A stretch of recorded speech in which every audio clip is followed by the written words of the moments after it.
Good evening and welcome. Welcome to the May 20th edition of the Downers Grove Village Council meeting. As is our tradition, we'll begin our meeting with the Pledge of Allegiance. I pledge allegiance to the flag of the United States of America and to the republic for which it stands, one nation, under God, indivisible, with liberty and justice for all. Rosa, would you please call the roll? Mayor Barnett. Here. Commissioner Sadowski-Fugit. Here. Commissioner Gilmartin. Here. Commissioner Tully. Here. Commissioner Davenport. Here. Commissioner Sarver. Here. Commissioner Rowe. Here. Welcome, everybody. Good to see you. If you're in the audience tonight here in council chambers, there are copies of the agenda to your right on those counters between the doors if you want to follow along. Item 3 tonight is proclamations. We periodically do some proclamations up here. They're mayoral proclamations. They are an opportunity for me to try and highlight or bring attention to things that I think deserve a little bit of extra attention. And so we have 4 this evening. First is EMS Week. Whereas the week of May 18th through 24th, 2025 is designated as the 51st Annual Emergency Medical Services Week. And whereas emergency medical services is a core public service offering, a light in some of life's darkest times. Whereas the 2025 theme for EMS Week is We Care for Everyone, reminds us that the members of the Downers Grove Fire Department render a wide range of vital fire, rescue, and emergency medical services in the village of Downers Grove to all residents, employees, and guests in our village whenever needed. Whereas access to timely, quality emergency care dramatically improves the survival and recovery rate of those who experience sudden illness or injury, and the Downers Grove Fire Department provides such life-saving care to those in need 24 hours a day, 7 days a week. Whereas the Downers Grove Fire Department team members have not hesitated to take on new roles, embrace new technologies, and are committed to constant learning, training, and preparation. Whereas the members of the Downers Grove Fire Department engage in thousands of hours of specialized training and continuing education to enhance their life-saving skills. Whereas the observance of Emergency Medical Services Week provides an excellent opportunity for the community to recognize the value and accomplishments of the members of the Downers Grove Fire Department who work and train diligently throughout the year to provide the citizens and visitors of Downers Grove with quality and caring emergency medical care. Now therefore, I, Robert T. Barnett, Mayor of the Village of Downers Grove, do hereby proclaim the week of May 18 through 24, 2025 as Emergency Medical Services Week, and encourage all residents to share their appreciation for the selfless EMS professionals who provide life-saving services every day in our community. Dated this 20th day of May, 2025, Downers Grove, Illinois. And if you're hearing some things, some of those team members just rolled out to try and help somebody. Those that are here, Scott, you want to come on down?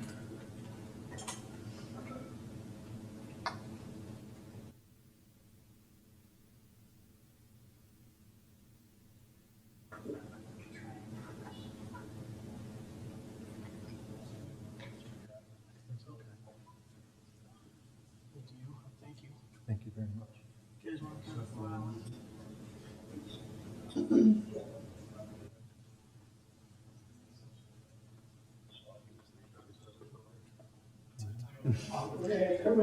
Squeeze in. Come on. One big happy family. There you go.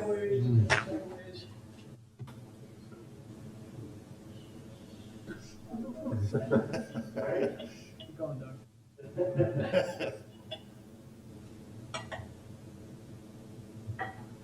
They'll each get a wallet size.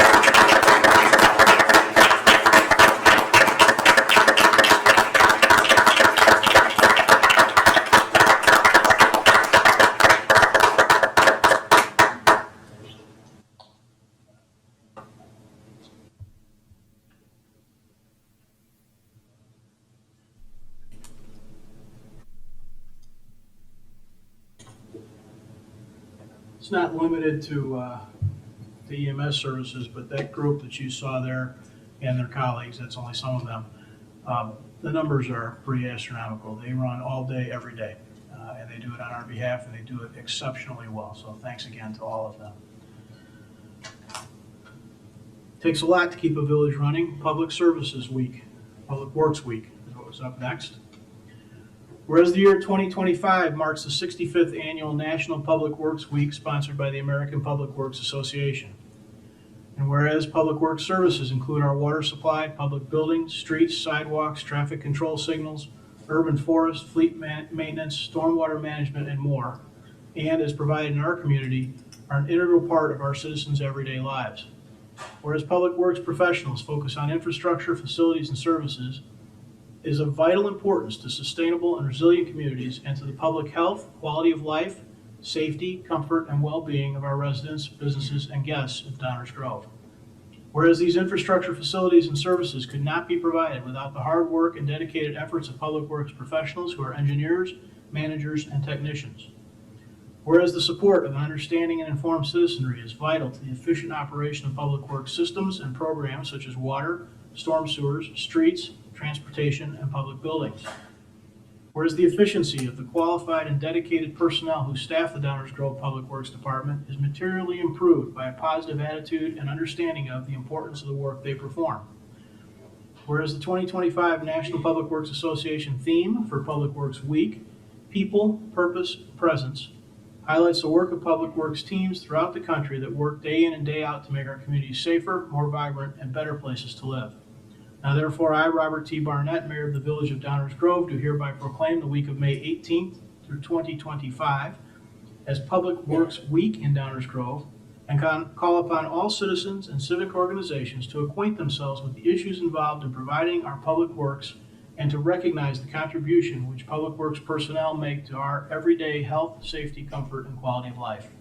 Dated this 20th day of May, 2025, Downers Grove, Illinois. Scott, come down and take this.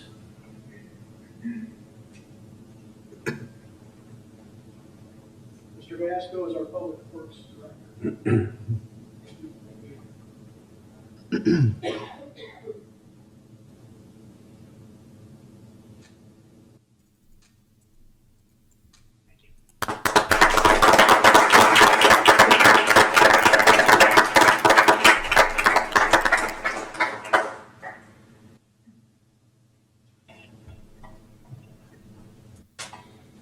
Next up today is historic preservation. Whereas historic preservation is an effective tool for revitalizing and sustaining neighborhoods, fostering local pride, and maintaining a sense of place while enhancing livability. Whereas historic preservation is relevant for communities across the nation, both urban and rural, and for Americans of all ages, all walks of life, and all ethnic backgrounds. Whereas it is important to celebrate the role of history in our lives and the contributions made by dedicated individuals in helping to preserve the tangible aspects of the heritage that has shaped us as a community. Whereas Historic Preservation Month began as National Preservation Week in 1973 and was extended to include the month of May in 2025 by the National Trust. Whereas Harnessing the Power of Place is the theme for Historical Preservation Month 2025 and celebrates the countless ways, big and small, that preservation strengthens communities, revitalizes neighborhoods, supports a healthier planet, and fosters a more just and connected society. Whereas Historic Preservation Month 2025 is an occasion for celebrating the historic place savers that pour their time, energy, and resources into protecting the places they care about, often without recognition. Now therefore, I, Robert T. Barnett, Mayor of the Village of Downers Grove, do hereby proclaim May 2025 as Historic Preservation Month in the Village of Downers Grove, and encourage residents and businesses to get engaged with your local historical society, visit and tour historical sites locally and when traveling, and help build awareness and share your love of historic places on social media using This Place Matters hashtags. Dated this 20th day of May 2025, Downers Grove, Illinois. A couple members of the Historical Society will come down and take this.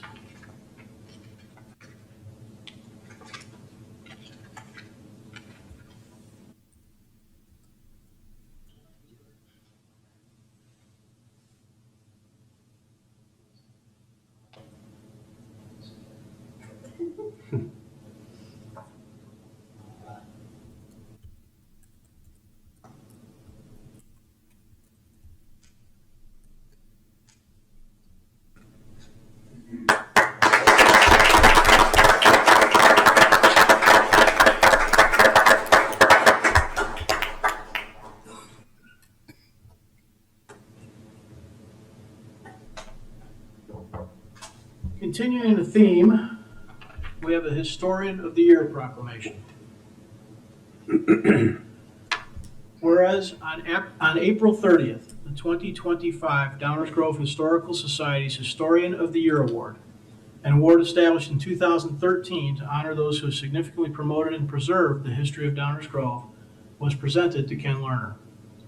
Whereas Ken Lerner, a 30-year resident of Downers Grove, dedicated his long career with Argonne National Laboratory to environmental and utility regulation, technical hazard emergency preparedness, critical infrastructure protection, and homeland security.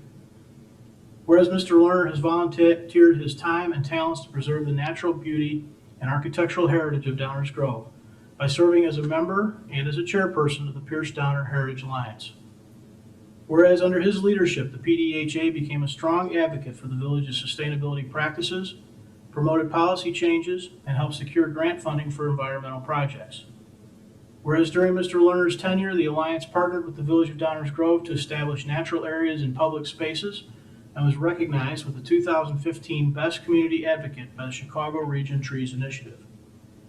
Whereas Ken Lerner also serves as a board member of the Friends of the Edwards House, and during his involvement there, advocated for homeowners to landmark their historic properties and contributed to the revision of the village's historic preservation ordinance.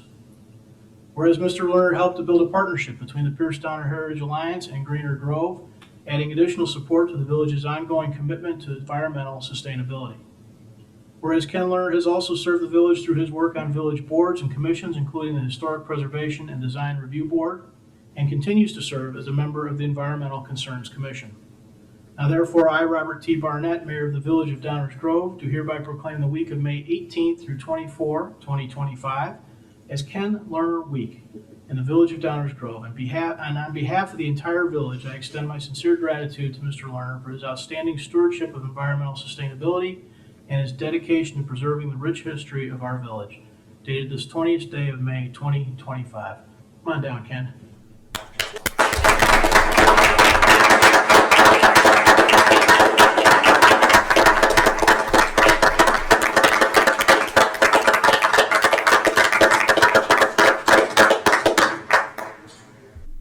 Right there is good. Thank you.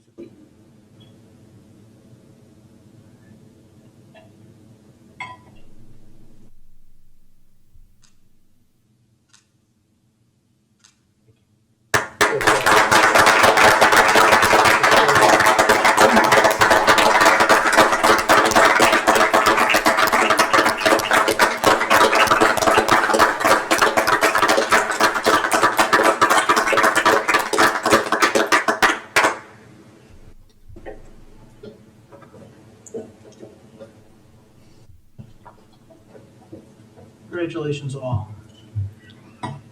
Item 4 on our agenda, we'll continue now, is minutes of previous council meetings. Is there a motion? Mayor Barnett, I move to approve the minutes of the Downers Grove Village Council meeting for May 6, 2025 as presented. Second. Any questions or comments from council? All those in favor say aye. Aye. Opposed? Passes unanimously. Item 5, the public comments portion of our meeting. This is the portion of the meeting that we dedicate to taking public comment for items not on tonight's agenda. This is for items not on tonight's agenda. We've got a big crowd here, so some of you I've seen before, some of you are new, so if you'll bear with me, I'm just going to read a couple of comments on sort of how we try and operate this portion of the meeting. Please remember, council meetings are not open debates. This is a council meeting open to the public. It is not a meeting of the public. We seldom, if ever, cut people off, but we do expect that people will respect the time limit to allow everyone here this evening the opportunity to address the council. If you plan to speak, please keep the following in mind when you come to the podium. State your name for the record. Address your comments to me as chair of the meeting. Keep the comments to 5 minutes or less. Avoid repeating what others have already said. It's okay to say you agree with a previous speaker. In fact, you'll often hear council members do the exact same thing in our discussions. Please keep your comments to 1 visit to the podium per subject. And remember that comments are most effective when they focus on subjects within the scope of Downers Grove Village governance. So at this point in the meeting, any comments for the Village Council on items that are not on tonight's agenda? Okay, we will continue with our agenda. Oh, Janet's making her way.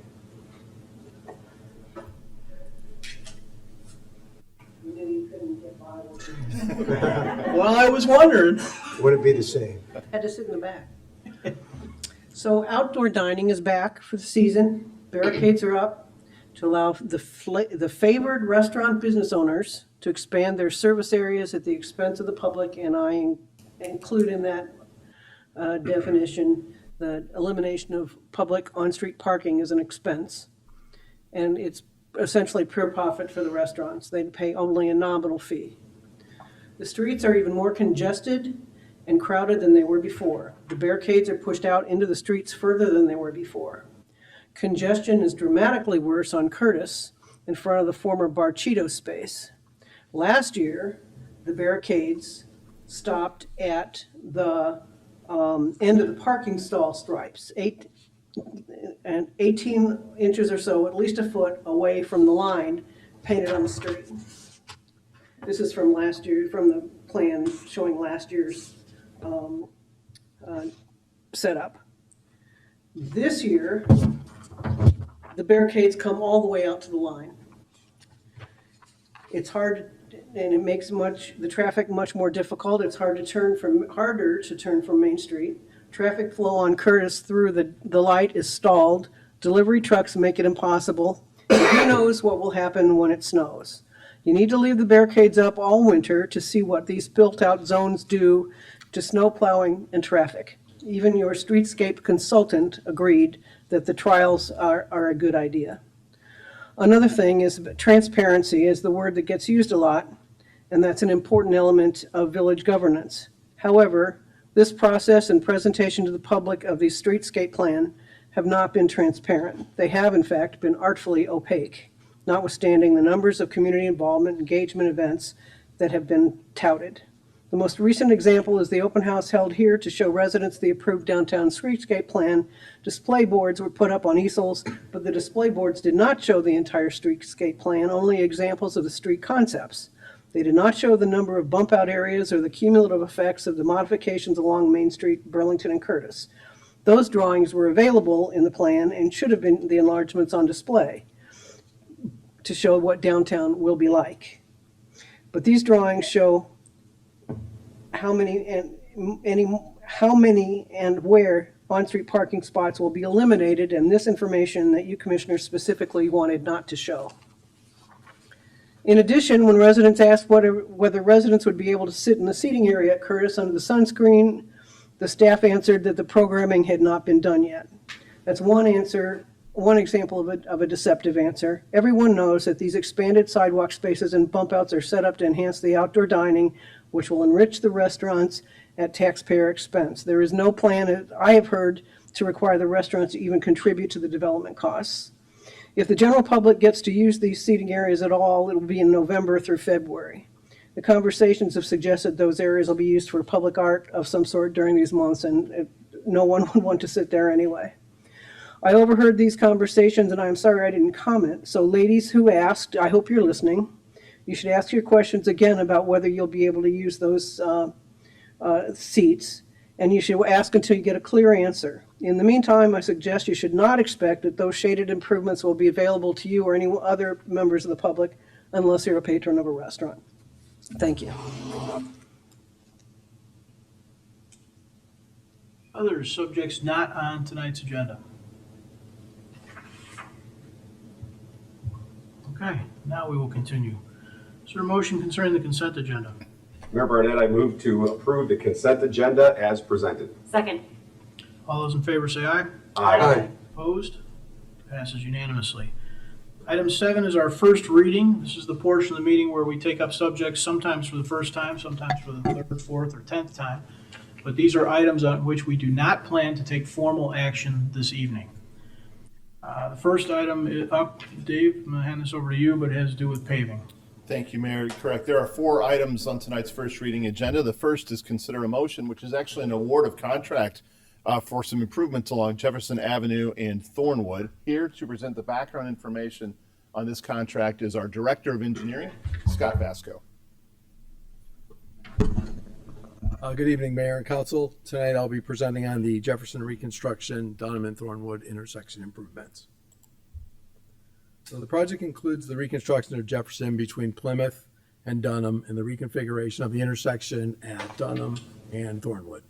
The project was bid in May. We received 4 bids for the project, and Chicagoland Paving was a low bid at $951,329.53. That includes a base bid of $820,000, an alternate bid to complete the shared use path on Jefferson of $45,000, which staff estimates will cost between $60,000 and $65,000 if constructed alone. It also includes a 10% contingency on the work. This price is actually under budget of our budget amount of $1.5 million, so that was good to see. Chicagoland has completed work in the village before. Most recently, they did work at the Forest Lot back in 2021, and the work is scheduled to start in June and be completed in September. So first we'll discuss Dunham and Thornwood. So the existing conditions at the intersection of Dunham and Thornwood do not currently meet ADA standards because of the stairs that are in the southwest corner, and the pedestrian movement north-south is not very easily traversable. So improvements for this intersection include moving the island to the north, extending the south edge of the pavement to the north, and adjusting the north edge line. These changes will allow for the elimination of the stairs on the south side and provide room for an ADA compliant crosswalk. The new sidewalk will extend through the island and connect to the north side of Dunham and Thornwood. Next up, we have Jefferson, the recon. Some of the existing conditions out on Jefferson is we've got concrete pavement that is failing, concrete curbs that are failing and deteriorating. We've got patching and settling of the pavement near drainage structures, and we have sidewalk and crosswalks that are not ADA compliant at this time. The improvements to be included in the Jefferson reconstruction will be complete pavement reconstruction with new asphalt pavement, replacing the concrete pavement, new curb and gutter replacement, driveway apron replacements, replace some of the roadway drainage structures, do some sidewalk replacement as needed. We've also got some lead service lines we're going to go ahead and replace while we're in there. And then the alternate bid work to replace the existing sidewalk on the south side with the asphalt shared use path.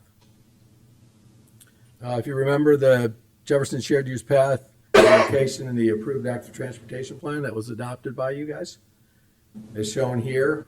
It is item 15. It's a shared use path on Jefferson between Plymouth and Dunham. So this slide here shows the west end of the project and includes the alternate bid work, the 8-foot wide shared use path on the south side of the street. And this work will require 4 trees to be removed. Those 4 trees are 3 lindens and 1 poplar tree. Staff has reviewed the condition of the 4 trees, and they've said that the poplar, the 24-inch and the 14-inch lindens are in poor condition, and the 30-inch linden that is out there is in fair condition. And staff is currently looking at other options to replace the trees in other areas on the north side, and those are 2 of the locations there that we've talked to our forester about putting those in.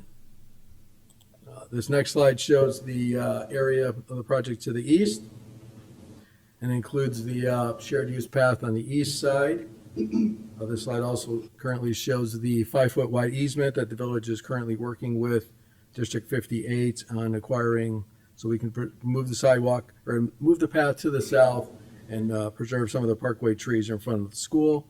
And District 58 will be considering that easement at their June meeting. They did have one request. They requested signage at both ends of the project or both ends of the path, something to to indicate the presence of children. So we're going to go ahead and look at adding those if that's the way we go with that.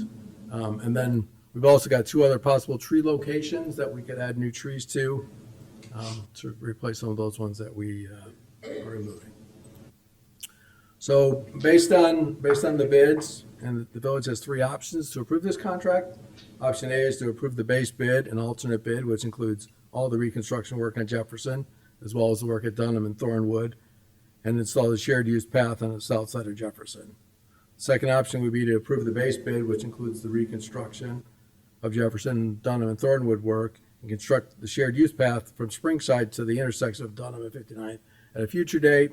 And then option C would be to approve the base bid, which includes the Jefferson and Dunham and Thornwood work, and not construct the shared use path.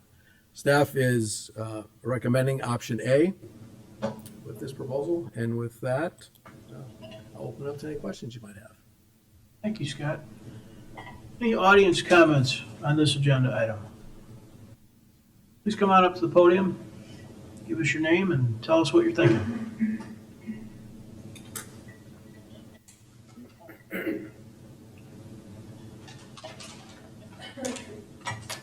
Hello, Mayor and Council. My name is Lisa Arnett Swantek. I live at 5513 Brookbank.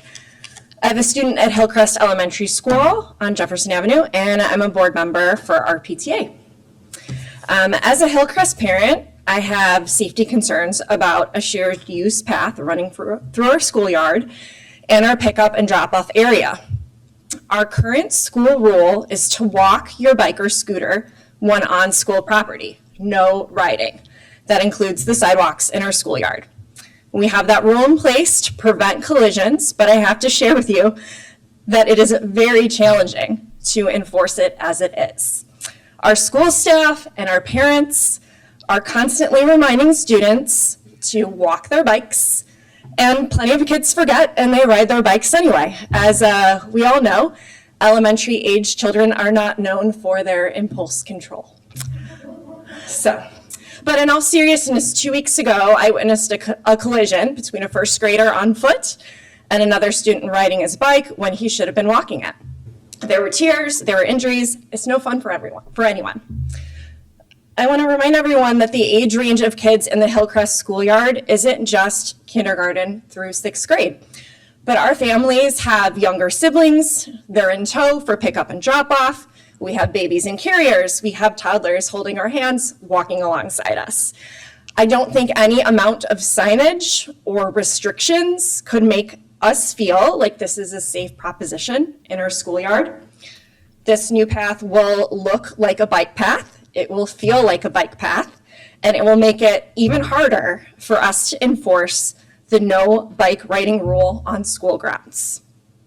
If the village proceeds with this path, despite the concerns of us Hillcrest families, my question would be, is the village prepared to foot the bill for more crossing guards? District 58 has been very transparent with all of our families. And they've told us, they started this fiscal year needing to cut $2.2 million from their budget because of increased costs, because of loss of state funding, because of loss of federal funding. Staff positions across the district have already been cut. Some of our schools are going to have higher class sizes this fall because of eliminated teacher positions. And this doesn't indicate to me, as a parent, that the school district has extra money to add staff. And I can't speak for all Hillcrest school parents, but I've yet to find even one who feels good about this, who feels safe about this, and feels like it is a good idea for our school. I'm looking forward to tonight's discussion, and I thank you for being open-minded and hearing our concerns.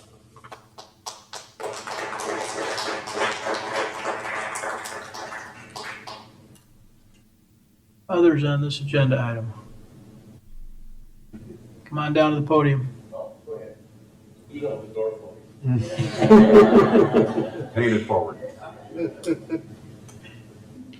Hello, Mayor and council members. I'm Mike Bergman. I live 3 doors from Hillcrest School. Our major objection is the shared use path because it doesn't really provide a benefit for anybody. We've spoken to people who belong to bike clubs, and when they have a choice of a shared use path and the road, they take the road. They don't use the shared use path. So keeping the sidewalk there for grandparents, strollers, younger kids is the way we feel it should go. Basically it.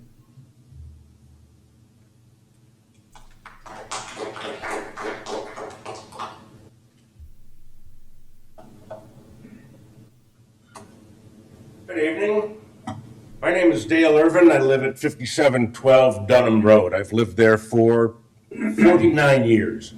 And one of the things I really like about the neighborhood is being able to walk around on the sidewalk, knowing that the bicycles are in the street. I don't mind the occasional kid on a tricycle or a scooter because you can step aside from them. But you have a regular person going full speed on a bicycle only a couple feet away from you. something's going to happen. Somebody's going to fall. There might be an accident. And on Dunham Road, lately, we have been besieged by electric bicycles going up and down the street all over doing circus jumps or whatever. I'd hate to give them their own freeway to do that stuff on. I would personally be against anything other than putting in a new sidewalk, but the shared use path really doesn't make sense to me. Thank you.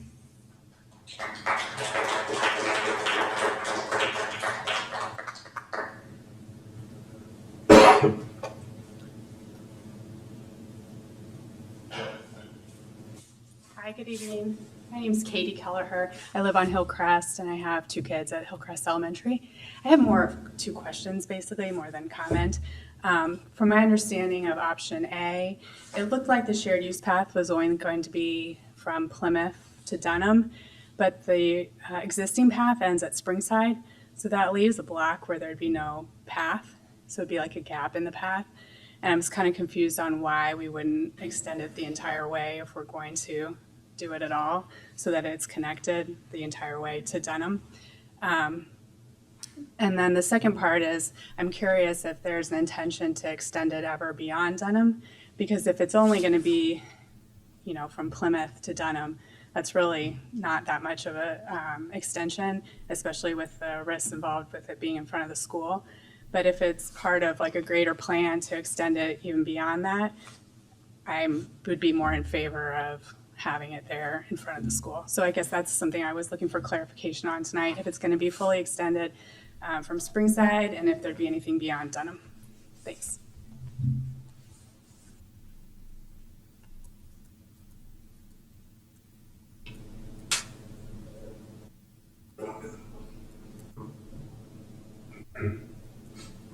Hi, everybody. First of all, Mayor Barnett, thank you so much for the response to my email today. I really appreciated it. I thought it was thoughtful and very informative, so thank you. I agree that the 2001 DuPage County Trail Feasibility Study needs to be revisited. They concluded back then, when they were planning to do a bike path through Jefferson, was that they needed to have a signed on-street route. They vetoed the SUP installation, calling it unsafe because of driveways intersecting the path. So it's not just a path through a forest reserve, it's actually intersecting driveways. There are 4 driveways, including Hillcrest School, which is extremely busy and crowded. Has anything changed to make it safer on our street since that study? Maybe another study should be included from the DuPage County, I don't know. You mentioned in your email that you'd like to get some feedback from bicycle clubs on SUPs. My friend is a lifetime member, long time, not lifetime, member of a bike club in Elmhurst. And I went to her about it and asked her some questions, and she said that the bike club refuses to use the SUPs when they intersect with driveways. They're not safe for them, and they don't really want to go around strollers, dog walkers, and little children.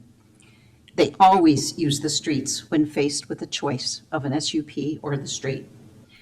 Of course, that's just one bike club, but maybe you could pull some other suburbs nearby.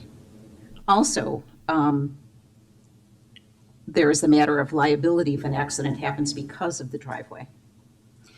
I understand that you're trying to look at the big picture and trying to get all of those trails connected. But because I live on Jefferson, I'm looking at the immediate picture. Because the path will intersect with our driveway, I'm concerned about not being able to see bicyclists in time to avoid them. When there are activities at the school, both sides of the street have cars parked there, making it already difficult to turn in or out of the driveway. Adding a fast bike rider to this would only make it more difficult, I believe. Thank you for listening so courteously to my comments. I hope you take our struggle, and it is a struggle, into consideration. Thank you.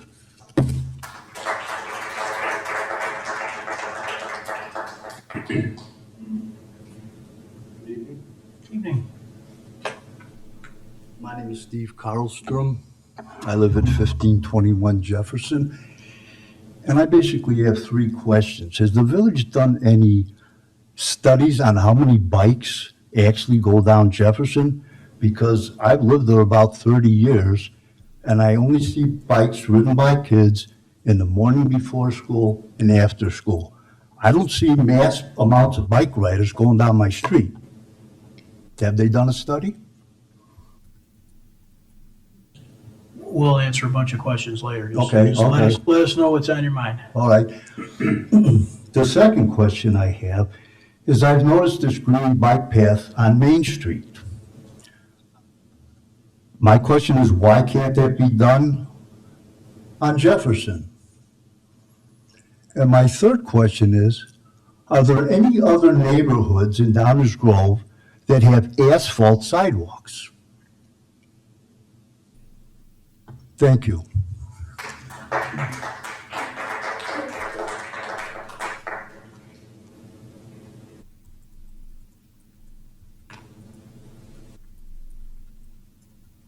Good evening, Council.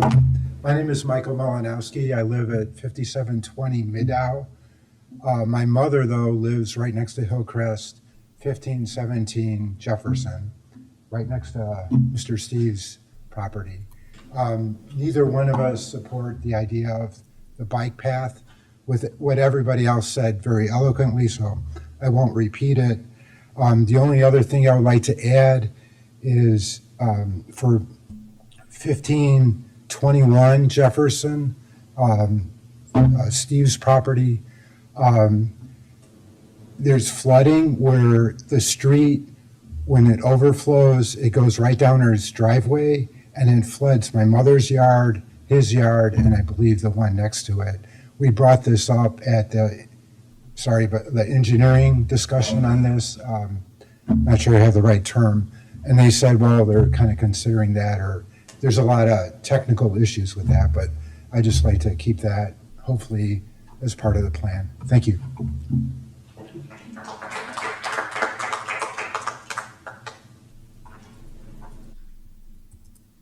Anyone else? Comments on this item?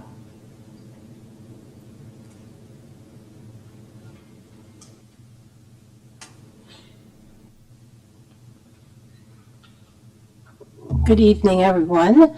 My name is Kathy Basco. I live at 1525 Jefferson, and I have the linden tree and I have the poplar tree.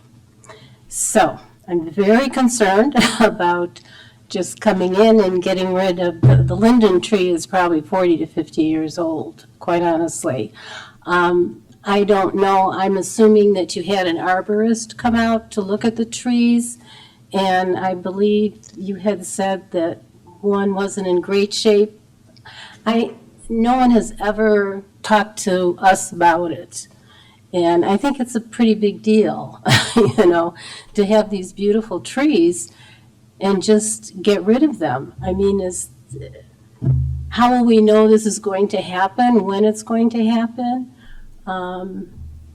Steve Karlstrom spoke. He's got two big trees on his property too that I believe would come down. And I think that's an issue that should be looked at more. Thank you.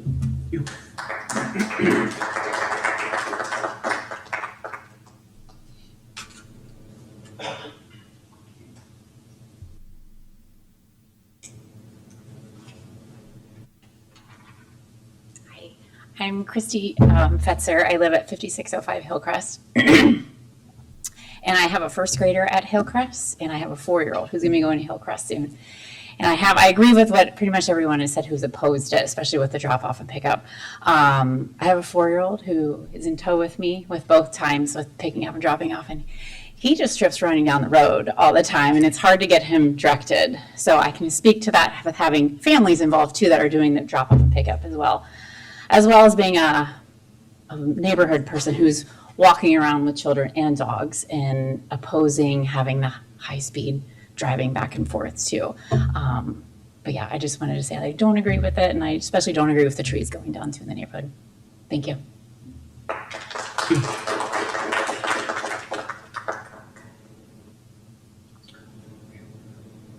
Anyone else?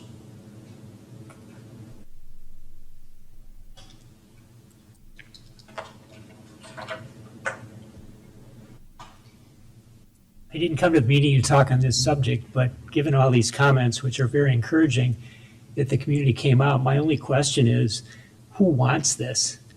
What's the purpose behind it? No one's explained what benefit it'll provide to the community, but a lot of people have described the detriment to the community. So that's my question.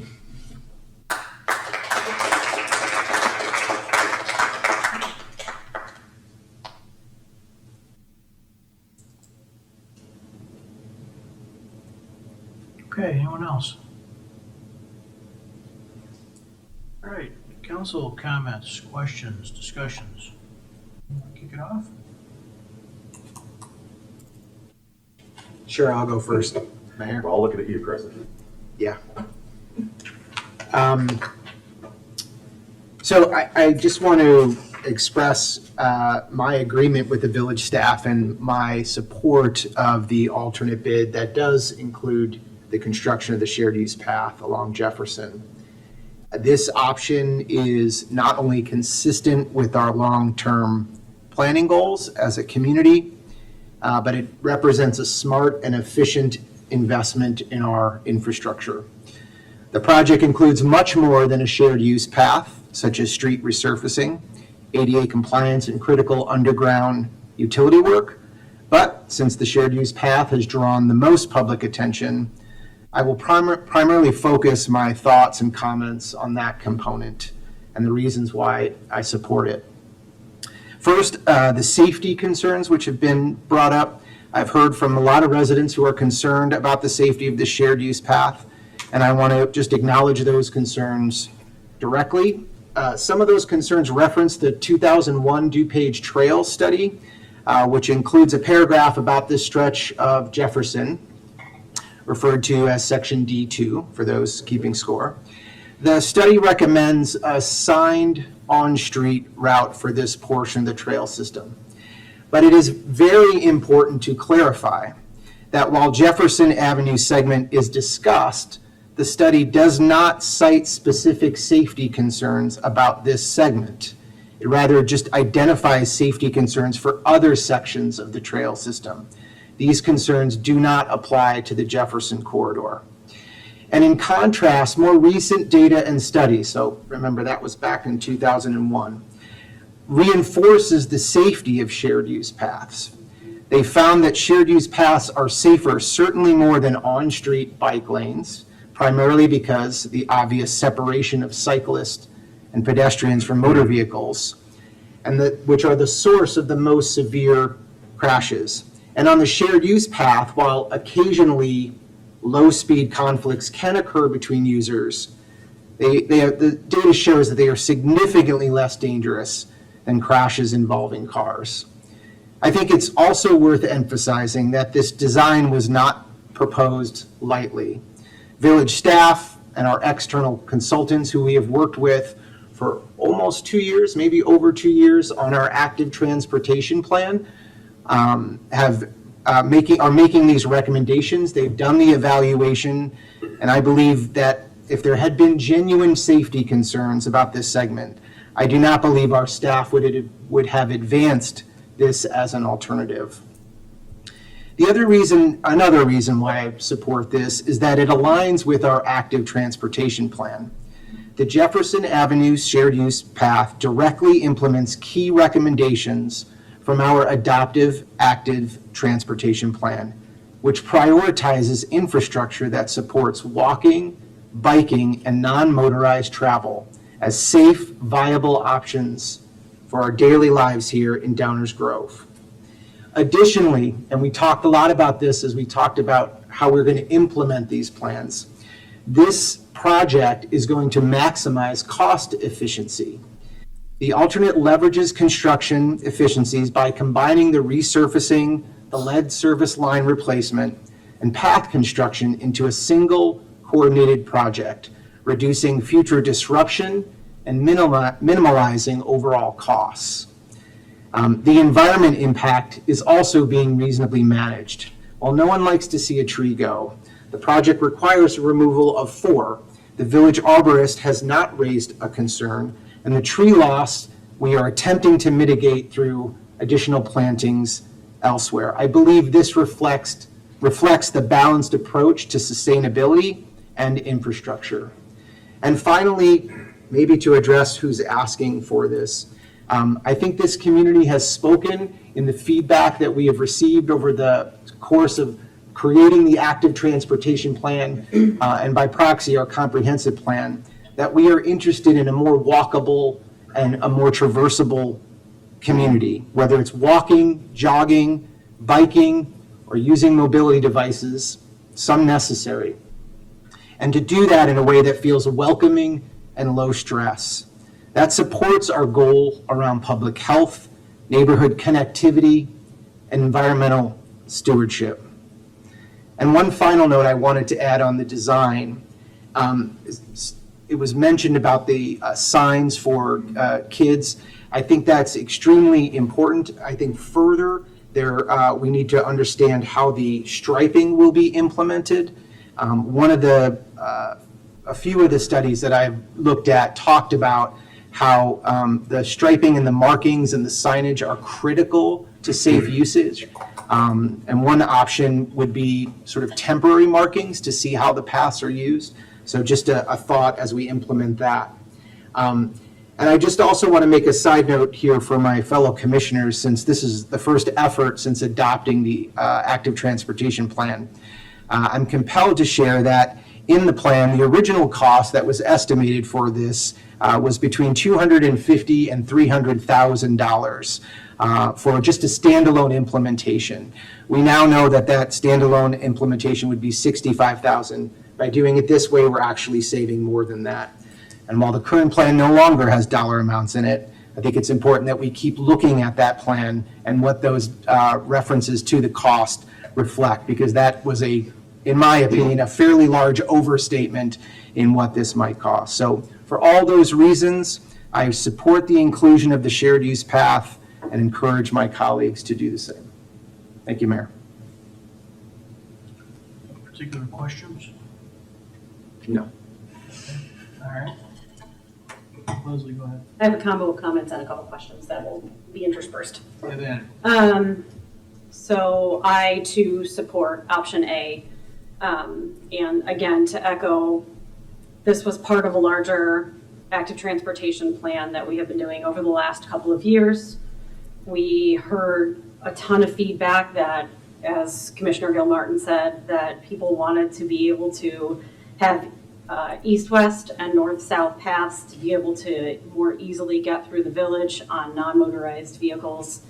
This is one way to be able to do that. I remember when we were discussing a lot of these options, we did know that those heavy cyclists users typically don't use shared use paths, so that is not a surprise to us. So a lot of this is for those more kind of moderate users, so things like kids going to school, families, to give them a little bit more space to be able to traverse the village. So this is in line with everything that we are planning for that active transportation plan.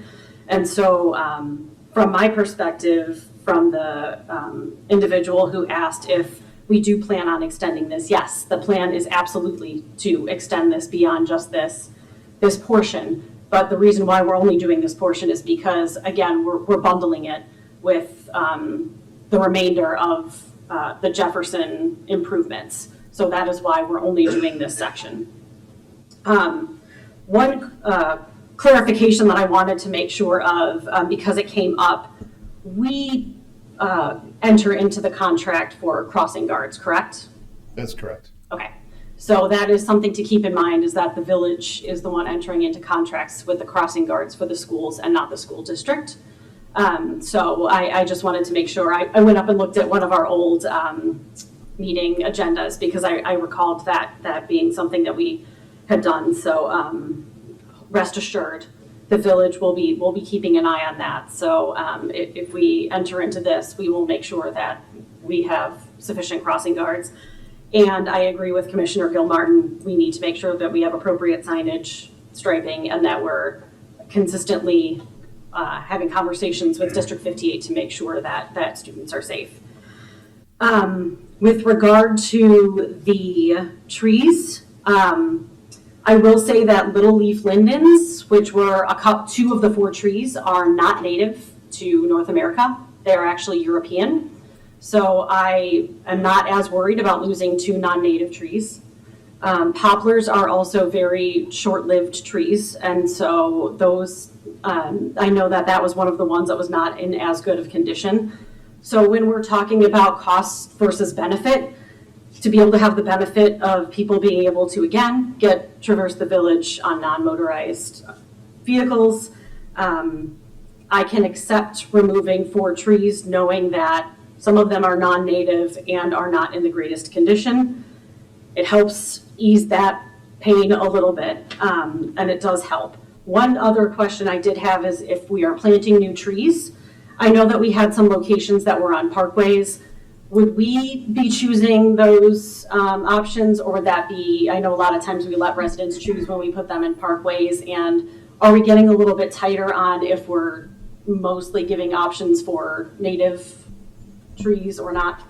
Yes and yes. We continue to work with adjacent property owners.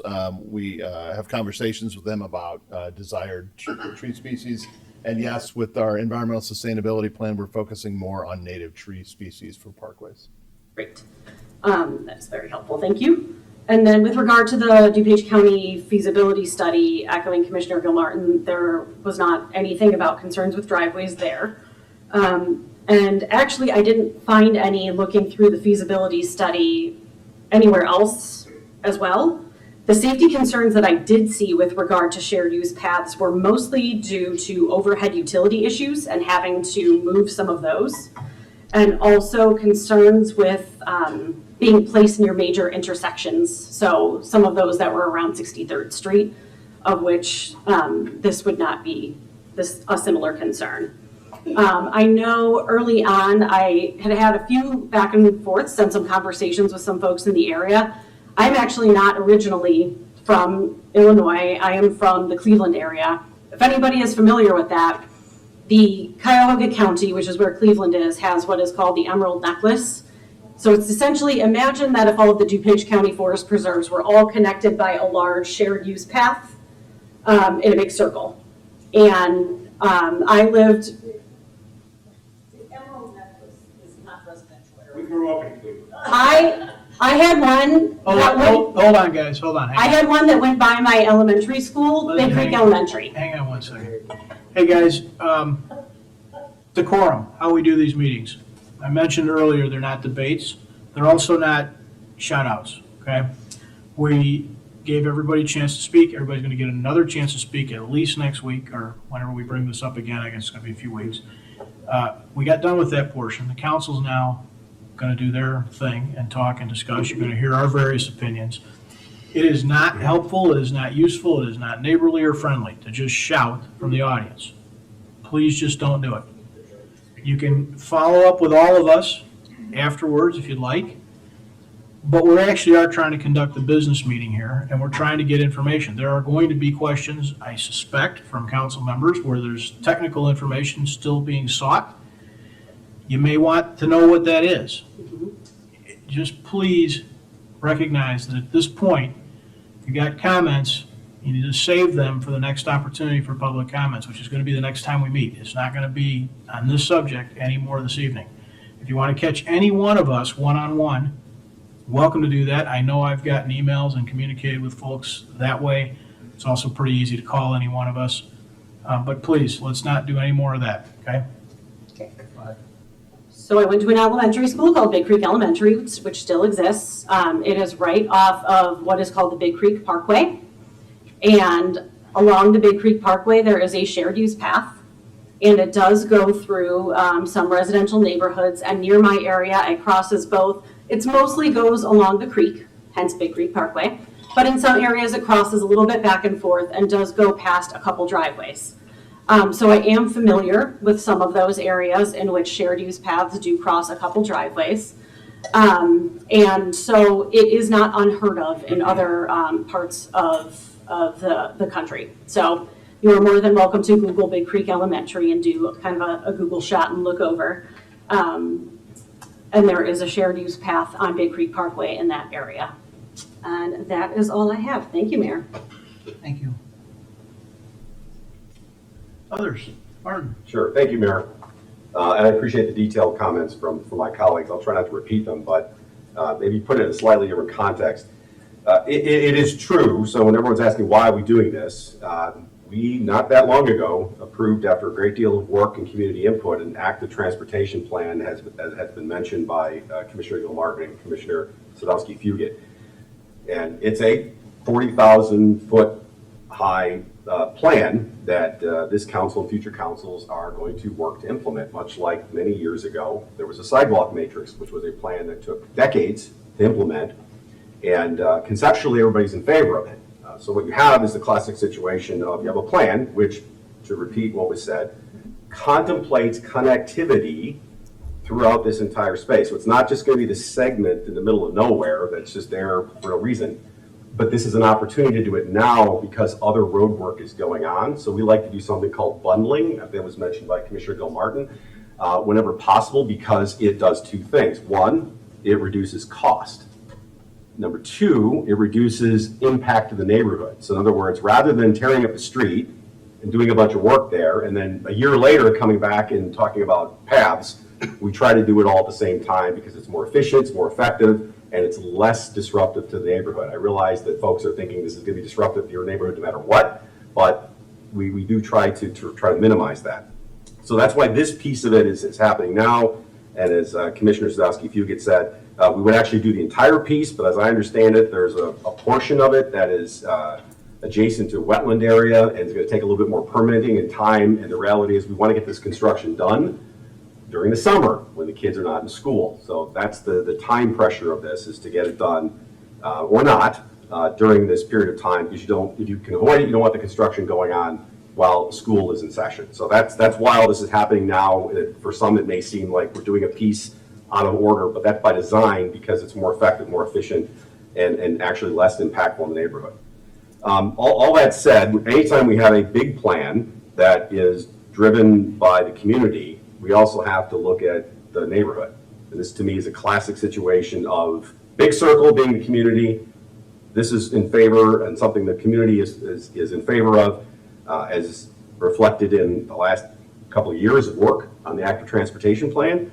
But now we're down, not at the 40,000-foot level, now we're down literally at the street level, and when it's impacting people in the neighborhood, and it's particularly impacting a school, people rightfully raise concerns. And I know my colleagues have said this, but we have received many, many, many emails from many folks in the neighborhood, and very much appreciate that. And I had some of the same concerns, because at first value, whenever you're putting a path in conflict with pick up and drop off at a school, of course you're going to have concerns. So that's why we're talking about this, and I'm really glad that people are raising it, and we're having these conversations. As the mayor mentioned, we're not voting on anything tonight. We're here talking about this, and I still have concerns, and part of it is, okay, what can we do about those concerns? How can we address those concerns? One of the concerns, obviously, was trees. And while no one wants to lose any trees ever, I have a feeling we're going to be talking about trees a lot in the next 2 years. Efforts have been taken to minimize the impact on trees. Nothing's ever perfect, although, again, I empathize for the individuals whose homes have trees in the right of way that will be affected by this, because from your perception, it's your tree, even though it's public tree. But we're trying to minimize that. So my biggest concern is obviously safety, and I'm confident that's everyone's concern here. And again, every time you have a pathway, whether it's a street, a sidewalk, a shared youth path, whatever it is, that conflicts potentially with ingress and egress from a school, pick up and drop off, that deserves additional attention and scrutiny. So I plan on giving it additional attention and scrutiny, because I've also found that oftentimes there's ways to minimize or ameliorate concerns. No one's ever completely satisfied, but reasonably so. And one of the things that I asked, and I know others asked, was, well, what is the view of District 58? And I take some solace from the fact that District 58 has not raised safety issues about this shared use path, and indeed has given some indication that a wider sidewalk shared use path may actually alleviate existing congestion at pickup and drop off periods. So I have to take that into account, because I had the same concerns. Like, hold on a minute. The other thing that I'm very concerned about, and this is something that is in our purview, and I realize that signage and crossing guards are the things that we can do, at least initially, until there's a pattern and a flow and people are getting used to the new path. But my biggest concern is, and this is not unique to this area, I think one of the gentlemen mentioned e-bikes. It's not just e-bikes, but there are people driving golf carts around the community. We have a lot of vehicles that are not just bicycles or joggers going down paths these days. And I think it's incumbent upon us, and I know we will, so I just want to make sure everybody's clear about that, is it's incumbent upon us as a village council to take what steps we can to regulate that activity and restrict it, because I don't want an e-bike flying down a path in front of the school during pickup and drop off. None of us do. I don't want somebody in a golf cart who thinks they're in South Florida driving down a shared use path, because that's just a recipe for problems. So I think we've got a little bit of work to do on that. I think I can say on behalf of all my colleagues that work and staff that we're committed to looking at that and doing it. But I think we've got some things to resolve, because I think people raise some very good questions and very good concerns. I mean, these are your kids going to school. I get it. It's an obvious and very valid concern. So the other question that I'm sure no one's, well, I'm sure other people have thought is, why don't we put it on the north side of the street? Why does it have to be on the south side of the street? We asked that question, and it's publicly available in the materials that were provided this meeting. But apparently there are a lot more engineering challenges, and I don't just mean it's more expensive, that's just one thing, but there's a lot more issues in terms of the grade, utilities, more impact on trees. So while it may seem convenient to, well, let's just move it from the south side to the north side, problem solved, or less of a problem, apparently it's not that simple. I would like to understand that better. I think some of us may want to understand that better. Making sure there aren't other options that could mitigate or ameliorate the concerns here, because if we can find a solution that is truly an and solution of let's have the implementation of the active transportation plan as designed and supported by the community and address the concerns of the neighbors in the neighborhood and the school, that would be wonderful. So I just share those thoughts. I'm still considering some of these things and weighing them and want to see what else might be done. We're not voting on this next week. We're not voting on tonight for sure. So let's see what we might be able to do. So those are all my comments for now, Mayor. You, Tammy. As the new member of council, I was struck by this too when I first heard about it, and it made me think. And I also walk that area a lot, probably 5 times a day. And I originally shared the original concerns about safety, but upon reflecting my walking around there for a very long time, people are using the sidewalks as bike paths and electric paths anyway. So I try to wrap my head around that this could be a solution to that. With increased signage and crossing guards and maybe a better, clear statement of what is and is not permitted on a shared use path would alleviate some of those concerns that I'm sure many of you are experiencing too, with people riding on the sidewalks or scooters on the sidewalks. And so I'm glad you brought up a lot of those comments today, because those are things that I've been thinking too. But I do think there are a lot of advantages to this as well. Same with trees. That was the first thing that struck me. I love trees, but you know, the willingness of the village to plant new trees in other locations is refreshing, and even probably better, considering that the trees that would be used to replace them would be more sustainable and suitable for our environment. So as Commissioner Tully said, I'm still considering this too, but the more I learn and the more I hear from you all and everybody in this room, I think it makes the conversation a better conversation, and we will progress in the right direction. So thank you for sharing your thoughts. Sure. So I just start off by saying that I appreciate everybody's emails and showing up tonight and sharing. Appreciated pretty much all of the comments except for the one about who wants this. I don't think that's a real constructive thing to say. About the safety issues, definitely concerns there. And I'm curious to know, District 58, is it anticipated that the board will end up having some conversation about this as well? coming up? We've requested an easement. So I would assume that kind of- discussion will be around the easement. That starts that conversation. And certainly if 58 has some reservations about this, we'll hear that in that process. So that's great to know, and know that they're a partner in this one way, no matter what. So e-bike concerns, yeah. And I think we have some plans to talk about some of those micromobility things coming up, because this is, I think, amplifying some of the concern with this. And I think we'd hear it just about anywhere in town. So looking forward to those discussions coming down the road. So stay tuned.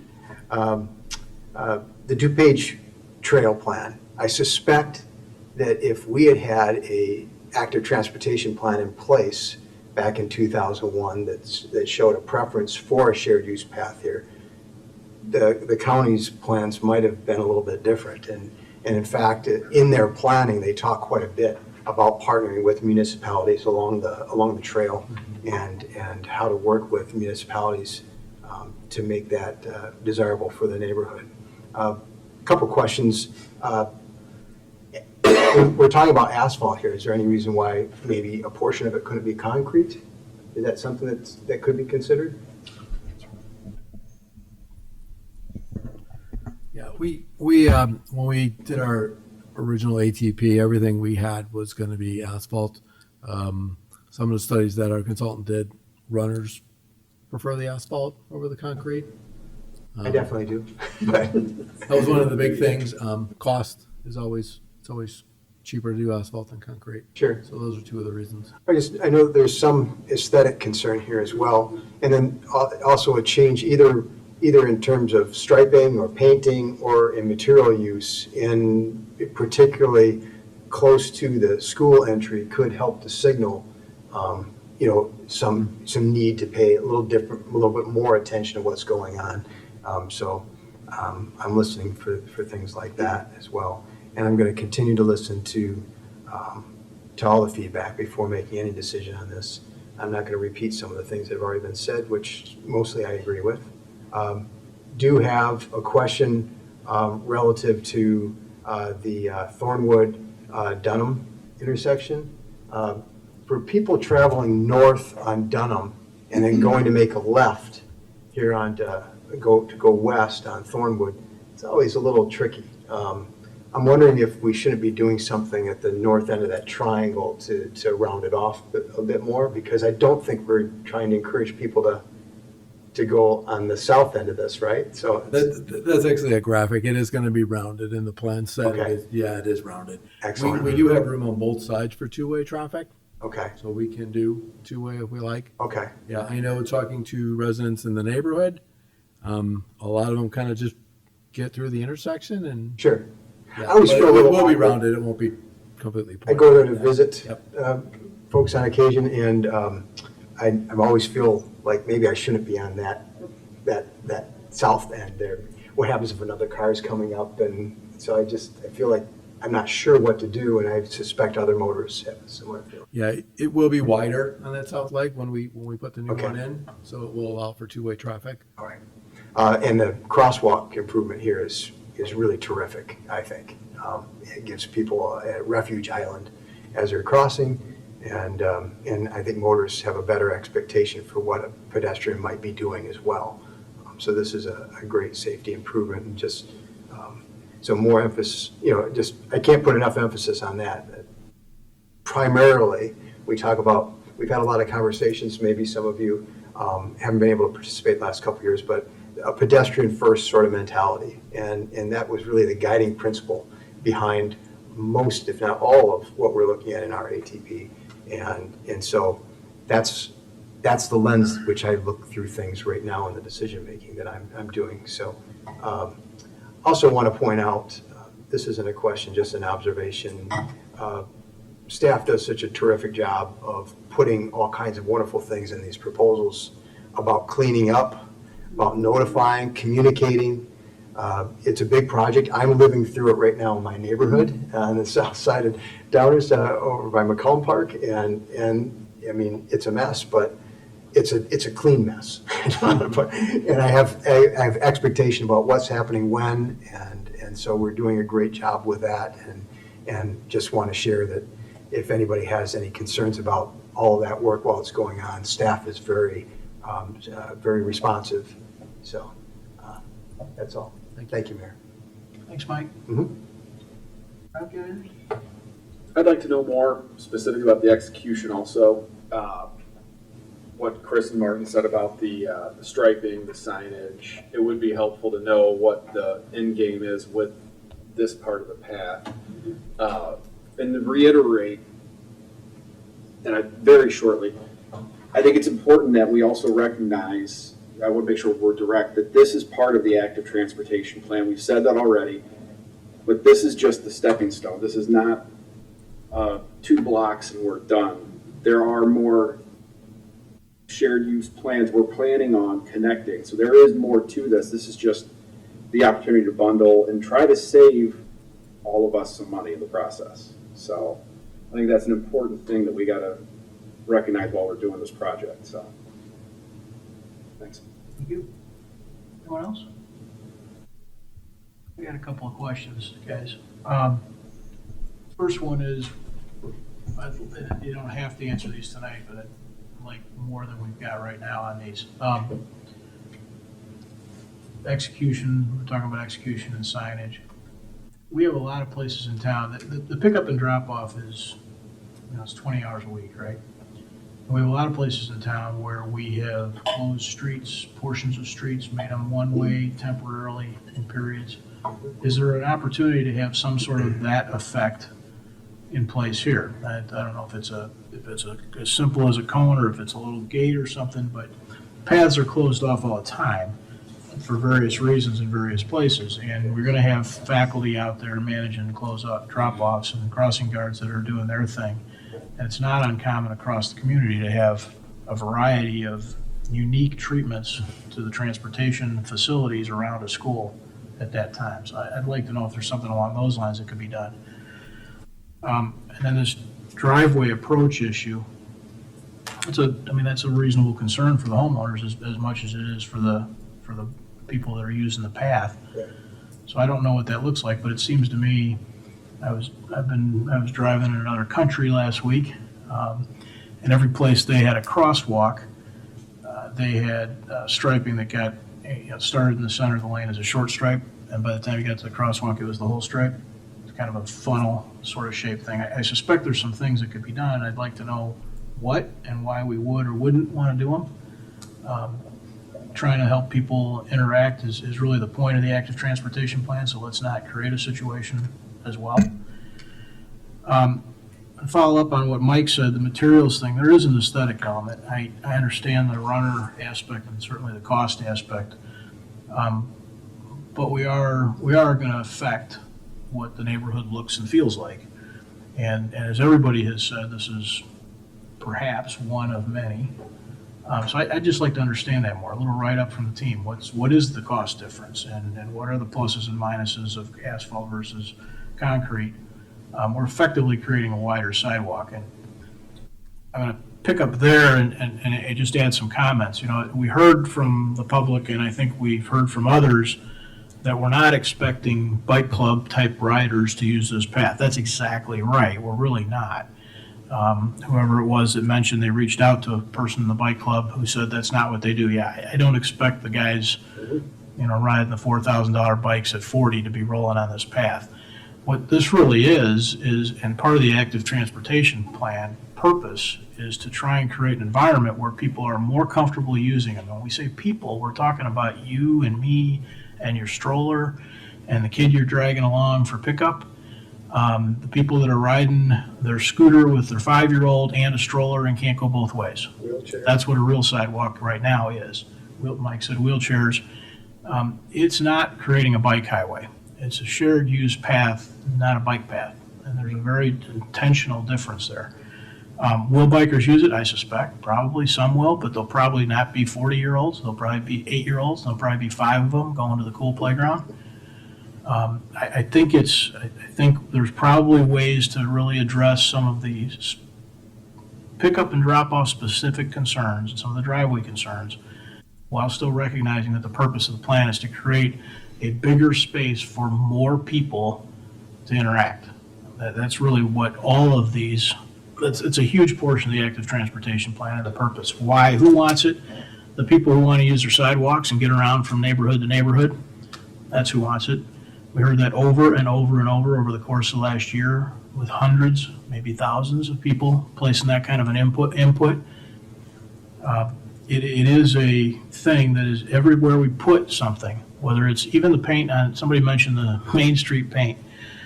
Main Street paint, love it or hate it, you live in front of it, you think it's a ridiculous green, but there's people who use it, and there's a purpose for it too. And so as we work across the community on this active transportation plan, there are going to be disruptions. Our job is to try and minimize them and keep safety at the forefront, and I think everybody up here is trying to do that. I did have a Thornwood Triangle question. So if you go back to that, Scott, and I'm not trying to be obstinate here, but why are we even doing this? I'm thinking about like Randall and I don't know if it's Oakwood or what over there, Blodgett. Why is this, what's the value in the, I don't know, the north diagonal leg? Why not just turn Thornwood into Dunham? We actually looked at that option when we had the neighborhood meeting. We proposed not doing the island versus keeping the island. The overwhelming majority of the folks in the neighborhood like the island. They like to keep it. I like the off-ramp approach. So, and then the reason why we have to bump it out so far north is to make that grade on the south side to get rid of those stairs. Okay. That's the big reason for pushing it. Yeah, I understand the stair thing. I was curious about the other, and it's not surprising to me that people enjoy the ability to kind of cruise into the neighborhood. Yeah, we threw both options out there for the folks. Okay. And yeah, that was their consensus. All right. And just want to comment also on the tree situation. Your village tries really hard to protect trees and to add trees, but there are times that trees leave. And I don't want to say that in a way that feels like we're minimizing it. It's still the tree in front of your house. I mean, even if it's a ridiculous buckthorn that everybody wishes was gone, if it's 30 feet tall, it's part of your yard. It feels like the environment you like. And so I want you to understand that we recognize that. This isn't sort of like we don't care and willy-nilly, which is why it's 4 and not 17 and why it's south side and not north side. I mean, there is, but anytime we do anything, there's a good chance something's going to get disrupted. In this case, it's a few trees, but I feel like it's probably for a much larger benefit than the net loss of losing the tree to the community overall, which is not to diminish the fact that you're going to lose something in front of your house potentially. I understand that, and I'm sorry for that. I feel bad about it. In general, I'm inclined to think this is a pretty good plan. I think there's probably some ways to make the operation of it a little better and a little more comfortable for everybody. So, anyone got anything else? All right, process-wise, I know there's a lot of folks new tonight. We will be talking about this again, most likely June 3rd. It will appear on the village website on a published agenda in advance. So check for agendas on Fridays. That's when they come out. If you have any other questions between now and then, don't hesitate to email us, and we'll try and respond. Everybody up here is trying real hard to respond. And feel free to come back and tell us whatever additional thoughts you have the next time we get together. So thank you all for taking the time tonight. Thank you, Mayor. And the next time you see this information, it will include follow-up information on signage, striping, operational opportunities, and materials. So we'll follow up with that for the council as well. The next item on our first reading agenda is consideration of a resolution approving a master license agreement with Lumos Fiber of Illinois. Council may recall that just a couple meetings ago, we authorized a license agreement to MetroNet. This is if you remember the introduction that staff gave on that one just a few weeks ago, it's the same thing, same introduction, same license agreement, but this time a different petitioner. So with that, I'd like to call to the podium Alan Roth from Lumos Fiber. Alan? Thank you. Good evening, mayors and honorable members of the council. My name is Alan Roth, I'm a director at Lumos Fiber. Firstly, thank you for the opportunity to speak with you this evening and address you here. My goal here is to share a brief overview of Lumos' plan to invest in the village of Downers Grove by deploying a 100% fiber optic network that will offer the community fast, reliable internet for the entire community to enjoy for years to come. So just like to point out that this investment is fully funded by Lumos. All we seek from the community is the willingness to collaborate with us to bring this tremendous project to fruition. So I'll keep this very brief, and I'm happy to answer any questions that you have. But during this presentation, I'd like to just briefly address who we are, highlight the community benefits, walk through our construction approach, and how we communicate with the residents. Now, before we dive into Lumos specifically, just taking a step back on kind of why this investment matters for the community is reliable high-speed internet is no longer a luxury. It's a necessity. It fuels the economy, it supports education, strengthens public health, and keeps us connected not only in the community but to our loved ones who maybe reside in other states or outside our local area. A great example of this is during COVID when our living rooms became classrooms, doctors' offices, and remote workplaces. Yet so many communities remain underserved. And Lumos' mission is to bridge that gap. By delivering high-speed, reliable internet that empowers communities today, tomorrow, and into the future. While we may be new to Downers Grove, we're definitely not new to the industry. We've actually been serving the great states of North Carolina and Virginia for over 125 years. Since our humble beginnings, our footprint has grown quite a bit. We now service over 10 states across the East Coast there. Since day one, our mission has remained the same, and that mission is exactly what brings us here today. So you may be asking, why Downers Grove? But my question is, why not Downers Grove? Based on our own internal research and analysis, Downers Grove has made it to the top of our list based on its size, density, lack of fiber, and simply being underserved by the existing providers. Another question I often get when I bring up the term fiber is, what makes fiber different from the existing options we have? Why fiber? So unlike current options that exist like copper, coax, satellite internet, fiber is considered the gold standard of connectivity. What I mean by that, it offers symmetrical speed, so your download and upload are the same. There's no degradation, so you don't have distance limitations. You don't have weather impacting events. And not only that, it offers consistent, reliable internet. One of the biggest examples of that is if you go home at the end of the day, you try to stream that movie, your once fast internet is now buffering your movie, or the family tends to join and jump on as well, it slows everything down. Unlike what you see with coax internet, it's not shared amongst the neighborhood. You have a dedicated connection dedicated to your home that provides that consistent, reliable connection. Not only that, it's future-proof. What I mean by that is once that fiber's in the ground, it can grow and scale with the community as its needs grow. So currently, today, we offer speeds from 500 megs all the way up to 8 gigs. Once that fiber's in the ground, it can easily scale and become 10 gig, 20 gig, and beyond. Basically, in simple terms, that's just really fast internet for the community. So lastly, one of the biggest benefits that it brings is choice. When we believe, with increased competition, it benefits everyone. And when more providers enter the market, it pushes all providers to step their game up. What I mean by that is it leads to improved pricing, speeds, and customer service for the entire community. Now, that's the end result. Not getting too far ahead, the construction, deployment of the fiber is going to be the main part there. Our deployment strategy is based around FDH polygons. Those are the different color shapes you see on that map. This is how we systematically build a community. And so basically, let's say that yellow area that you see. What we'll do is we'll submit a permit for that area. We'll send out communications. We'll build, and then we'll turn up services. This allows us to take a really systematic approach to building that community and working within the Public Works team along with any project that they have going on. Now, the majority of our construction is underground, and because the fiber isn't impacted by those weather, like other technology, we're able to use underground flush-mounted handholds.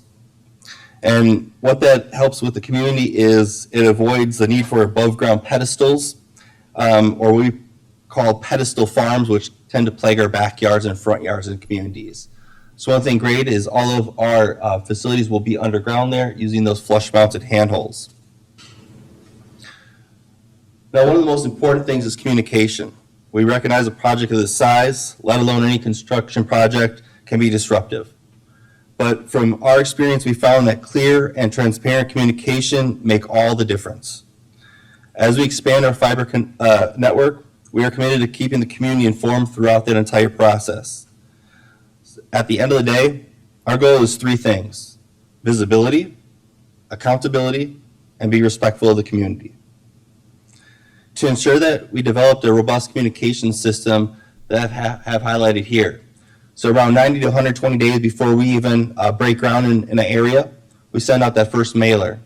Just going to let you know, hey, we're Lumos. We're going to be installing a new fiber optic network. If you have any questions, give us a call. As we get closer to construction 30 days prior, we'll place yard darts in the front yards. Again, another means of providing that visibility and being accountable so the community can contact with any questions or concerns. The week of construction, we place door hangers. Again, letting the community know, being visible. We're Lumos. We're going to be constructing. Any questions, concerns, please reach out to us.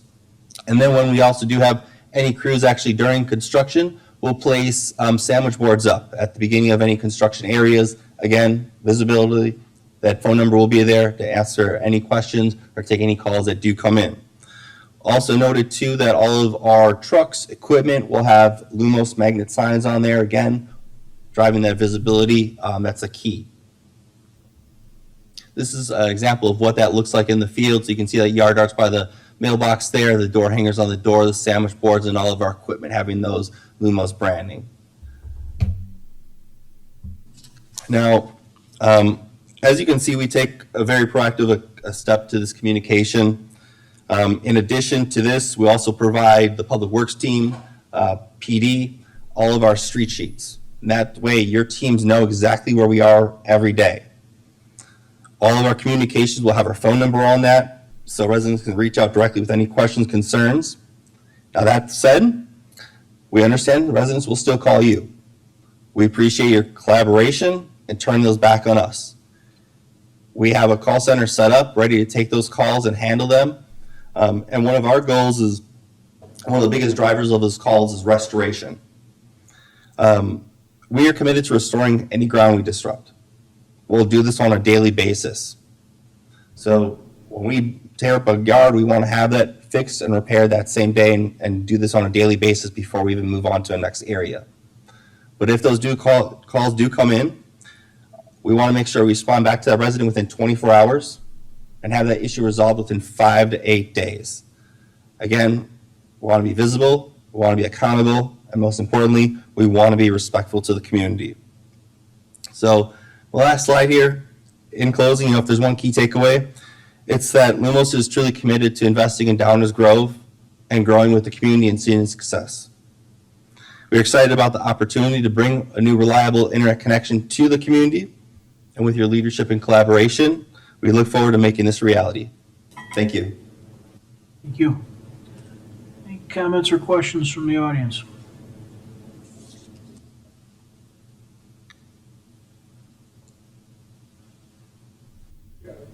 Yep, come on down, Ian. So, I'm Ian Ogden. I live at 4810 Saratoga. And I actually am an IT professional by trade, so my concern is price. I know we have Comcast, AT&T in this town that are very expensive, and they jack up their prices, and they play games with you, and it's really painful to try to get customer support.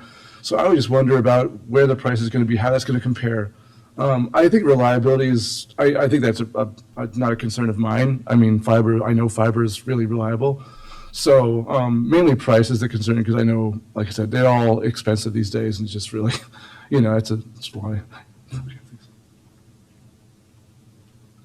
Thank you for the question. And to answer that too, so we pride ourselves on having transparent pricing. We don't lock customers into a contract. It's not a 12-month or 24-month price commitment. An example of what that pricing looks like currently today, we offer a 500 meg product for $50, a 1 gig product for $80, and that's all in taxes, fees, and equipment.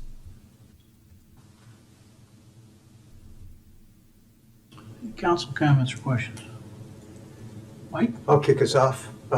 So I welcome another option, just as we did a few weeks back with the other proposal. And for just the reasons that are kind of brought up, quality service and pricing. And but I'm going to zero in on the, what you call it, the resolutions section. Really important, right? Because there's been history, I'm sure not just in Downers Grove, but other places where people come in, work in the right of ways, and, you know, we're calling and calling and calling, and I suspect similar promises are made in advance to clean things up. So I just would really appreciate you following through on all of that, because I don't want to hear about it. So, thank you. We appreciate that. Yeah. Anyone else? Chris, go ahead. Thank you, Mayor.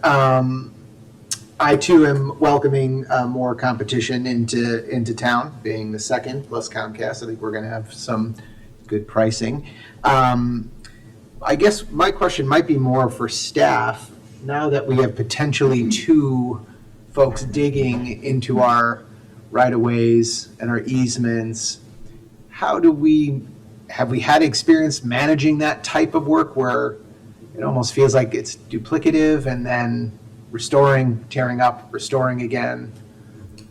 I don't know if that's unprecedented or it isn't. So we have been talking internally and with this petitioner and the other one that we just approved a couple of weeks ago. Yeah. So we do have great experience coordinating and bundling projects, usually with other governments and ourselves. So we're Sure. going to try to apply those same techniques through our permitting process, which is a way we could help direct work. We'll try to be responsive to the petitioner's requests for those polygons and the areas of work. But we first, our concern is the impact on the neighborhood. And so we'll work really hard to coordinate when coordination would lessen impact, and to separate when separation would lead to more or less impact to the neighborhoods. So a joint permit? My question actually is to you is, have you had experience doing that? Working with multiple providers in the network or construction at the same time? Correct. Yes. Yeah. And how do you go about making sure that's as smooth as it can be? Typically, as what you kind of alluded to, is sometimes when you're the second one down the block, is residents, just kind of see you're the last person there, so you're responsible. So a lot of times what we do is we want to make sure we log that either through photos, through video, to ensure that we're leaving the same standard that we found it at. So it kind of helps with the finger pointing. And then also, as you mentioned too, or you saw with our communications, we pride ourselves on being visible and being accountable to that. So we provide a lot of different communications that make ourselves visible. And our colors is purple. It's really hard to miss us. So it makes us very much visible to the community. And what definitely, we've worked with other like joint trench opportunities, other options to minimize that disruption. And so, because I believe the last provider had a similar plan in terms of how they would approach in different segments. Mm-hmm. And so I guess my question would be, would it be possible for you to coordinate with them to sort of work in the same area, or would you be looking to work in different areas and then have to retool? Just asking if you have experience with that and how you might approach that. Yeah, definitely. We've definitely have experience with doing joint trench opportunities, which basically is you make one cut in the road and both providers can place their conduit and then close it up and move on. Okay. I would look forward to that. Thank you, Mayor. Anyone else? Martin? Thank you, Mayor. Question for you, and thank you for the presentation. Are there other communities, either surrounding Downers Grove or DuPage County, that you're either currently doing installations in or have recently done installations in? We're currently in different phases with different communities, but we have not broken ground yet in the DuPage area. Okay. Thank you. Yes. Follow up? Yeah, go ahead, So Mike. will we be the first? We will be coming out of Darien, where that's our kind of pop, it's a technical term where we start the light and then building out from there. Okay. And you turn on each polygon as you go, right? Exactly. So the community won't have to wait for the entire project to be over. Good, thanks. I'm sure they're all a little bit unique, but what's a typical for residents that are watching this and hearing about it? If you come to their block, how long are you there? Typically, in each one of those polygons, we want to turn those around every 30 days, so every month. So typically, we'll be in a block maybe a week. It's a very quick process. They may see us again just as we're kind of what we call blowing fiber. So phase one is we'll put that conduit in the ground. Phase two is we'll have a separate team, a lot smaller. They're actually the ones that place the fiber in that conduit, do the splicing, and then about 30 days after that, you'll be able to order services. Anyone else? All right, thank you.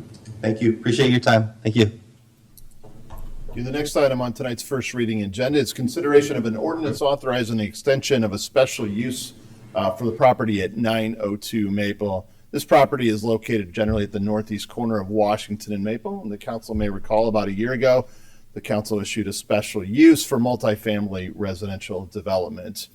Our code requires that within 1 year of the issuance of the special use, the building permit should be obtained. The code also allows for up to 2 extensions of the special use at the discretion of the council.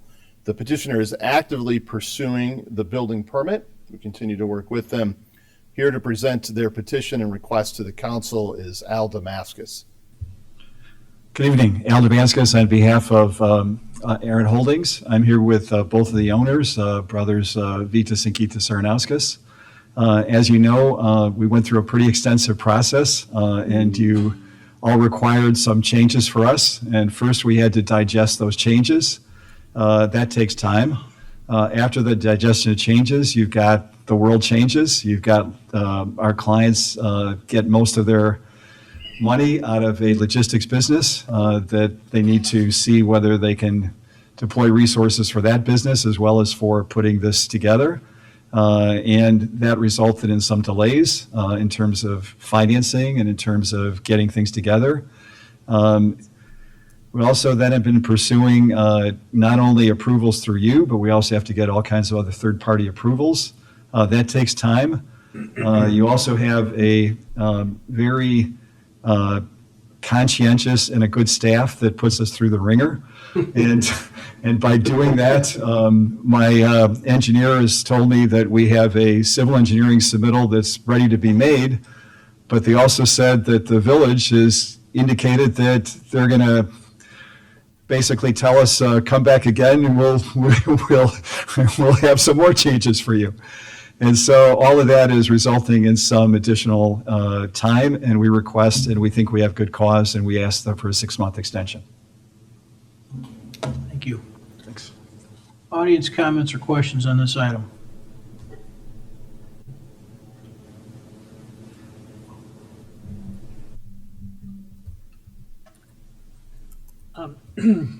So I participated in that long process that he talked about before, and this was a very extensive process, and there were a lot of concerns that the village was unnecessarily accommodating developers. I understand that council has the power to extend, and I'm not challenging your authority to do that, but it is at your discretion. And what concerned me about the submittal was it said that they were taking steps to obtain the permits and do the things that needed to be done. And then the rest of the letter was sort of about how uncertain times have called into question the project. And the uncertainty because of tariffs and other things have really called into question their ability to get this done. So I followed up with an email to Mr. Fieldman and asking whether there was any other information about what they had done to obtain a permit, and he referred me to what was in the materials, what was in the letter. and maybe I missed it, and there was a reference here to an engineering plan that is ready to be submitted, but I didn't see anything that indicated that in fact there had been written submittals to the village to advance a building permit. Now, there may have been a lot of discussions, but you'll recall at the time, there were a lot of discussions between the week when objections were raised and those objections were addressed. And so I really am concerned that there hasn't been really a genuine effort to get approval, because I'm not sure, based on the other materials that have been submitted, that the business is ready to proceed with this project, ready and able to do so. So, I mean, I think it's incumbent upon the owners and the developer to explain, before they get an extension, what is the path that they see for getting this done, consistent with what restrictions were placed upon them. And if they don't have a good explanation for financing and the other things that go along with that, I do think it would be appropriate for the council to deny the petition. So I guess what I'm asking for is additional information, but if that additional information is not forthcoming and indicates a path to get this done, that the petition should be denied, and they can always reapply, and now they know kind of what was required to get the special use before, they should be able to do it again. But unless there's more certainty on this project, the petition should be denied. Anyone else? Council questions, comments? Mike, go ahead. Yeah, I'll just say that, as an architect, what I'm experiencing right now in my profession, I mean, it's kind of even challenging to get bids right now. Everything seems to be taking longer. So this did not come as a huge surprise to me. Also, this is a 6-month extension request, and my understanding is we're only allowed to do this twice. So this is the first one, and we can consider again. And then after that, the whole process would have to restart. So I'm not that concerned. Also, multifamily builds right now are really way up. There's great demand. So I think the market conditions are such that this is still a favorable sort of project. So I'm going to, I support the extension. Thank you, Mayor. Thank you. Anyone else? Chris, go ahead. Thank you, Mayor. I just want to echo what Mike said. I agree. I think a 6-month extension is not unreasonable. I'm fairly certain we've done this many, many times. From everything from parking lots to additional multifamily home. I have a little bit of different perspective, though. I think the multifamily homes are starting to perhaps stall a bit, and that may be part of the challenge here. So I think giving another 6 months and reevaluating is completely reasonable and in line with what the expectation of a special use applicant would find. So I'm not super interested. I think 6 months is plenty of time for them to get their ducks in a row, and hopefully we'll see them apply and work through this. Thank you, Mayor. Thank you. Anyone else? Martin, go ahead. Thank you, Mayor. Just since it came up from the last speaker, the section of our municipal code 2812.050 I1 addresses either a lapse of approval of special use or a request for an extension of a special use. And that section does not require any burden of proof be met or any demonstration of anything. It is purely at the council's discretion. So I just want to make that very clear that there was no burden on the petitioner to have to demonstrate anything in particular under our code. And as Commissioner Gilmartin said, I lost track of how many times that we've done this. It's fairly routine unless there's some good reason not to, and I haven't heard one. Thank you, Mayor. Thank you. Okay, I agree entirely with my colleagues, and there's nothing about this, frankly, that's unique. Maybe a little surprising, but only because I'm sure the petitioner thought they could get it done too. That's kind of the world we're in right now, and there's nothing about this that materially changes the point and the purpose and the reasons for the special use approval. So I'm excited that they're still interested, and I wish them the best of luck. Absolutely. Thank you, Mayor. Finally, tonight on the first reading agenda is a motion regarding the issuance of a request for proposal for solid waste collection and disposal services. It's my privilege to introduce Deputy Village Manager Mike Baker. Thank you, Dave. This item is essentially laying out a process for renewal of the residential solid waste contract that expires in March 2026 and recommends using a competitive request for proposal or RFP process. The staff report includes an extensive amount of information, the full draft request for proposal document, along with summary information and analysis regarding how the service is provided and some historical information. The RFP, as it was prepared, is structured to provide a set of options that each qualified provider would submit in their proposal. One option that maintains the current structure for how the service is provided. A second option shifting to an all-cart program with a senior discount. And a third option that makes that shift and also provides some additional enhanced services. These options will allow staff to fully evaluate the proposals between the providers that submit them, and then bring to council a recommendation for ultimately the contract that council will approve that determines service provider, the types of services that are included, and at what cost. There are two primary reasons why we've laid out this process.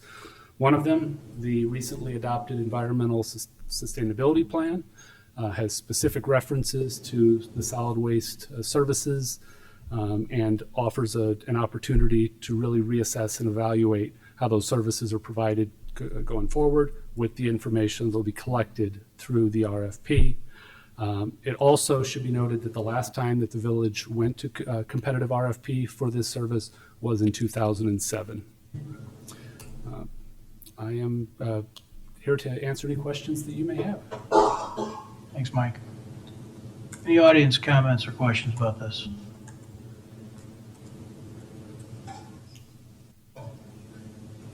Thank you, Mayor. I have a couple of comments. My name is Steve Ruffalo. I'm a longtime resident of the community. First, in the staff report, the first stated goal is reduction of waste for this. And unfortunately, the data in the report shows that last year we're up on how much total tonnage was collected. It had been trending downward, but in 2024 it was up. So I don't see directly things in here that, in my mind, would necessarily take us back on a downward trend. But things that really are of concern from where I stand is that there's no year-round collection of compostable yard waste type materials. It sticks to the April to December model that we've had since I've been here, I think, or since we started collecting yard waste. It doesn't say anything about food waste, compostable materials. Having done a food waste audit at one of the high schools here when I was employed there, their waste from the lunchroom spaces was always over 50% that was compostable, sometimes as high as 80.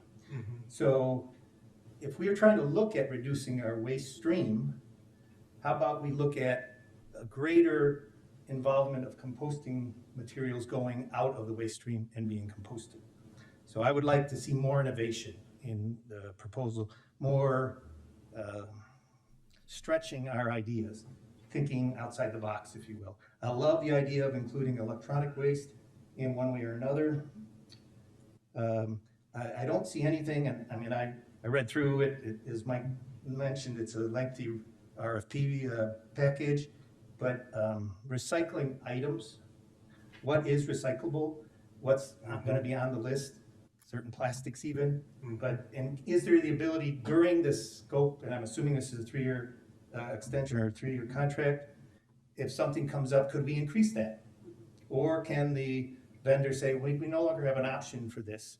And I know that's an issue. Recycling always comes down to, is there a market for the material? So it's a give and take there. Education certainly of the community. There is a short statement in there about flyers and things, but as was stated in the sustainability plan, I think one of the big things here is educating all of our residents, us included, everyone here, on how we can all work to be more sustainable. And in that way is dealing with our waste stream. So hopefully we can find some more innovative ways. I would advocate that we not have an amnesty option for a day. I think that goes right against the number one stated goal of trying to reduce waste. Even if it's a pay option, I don't think that's a positive. And even the free leaf pickup, we all know there's not free. It's going to be somewhere else in the cost. But it goes against, in my mind, working to get people to compost at their homes. So if we say we pick it up for free, I know it's going to a composting facility, but that's just more trucks on the road to pick it all up. And there's a movement right now, hopefully, to increase home composting. So those are my statements. Thank you. Thank you. Others?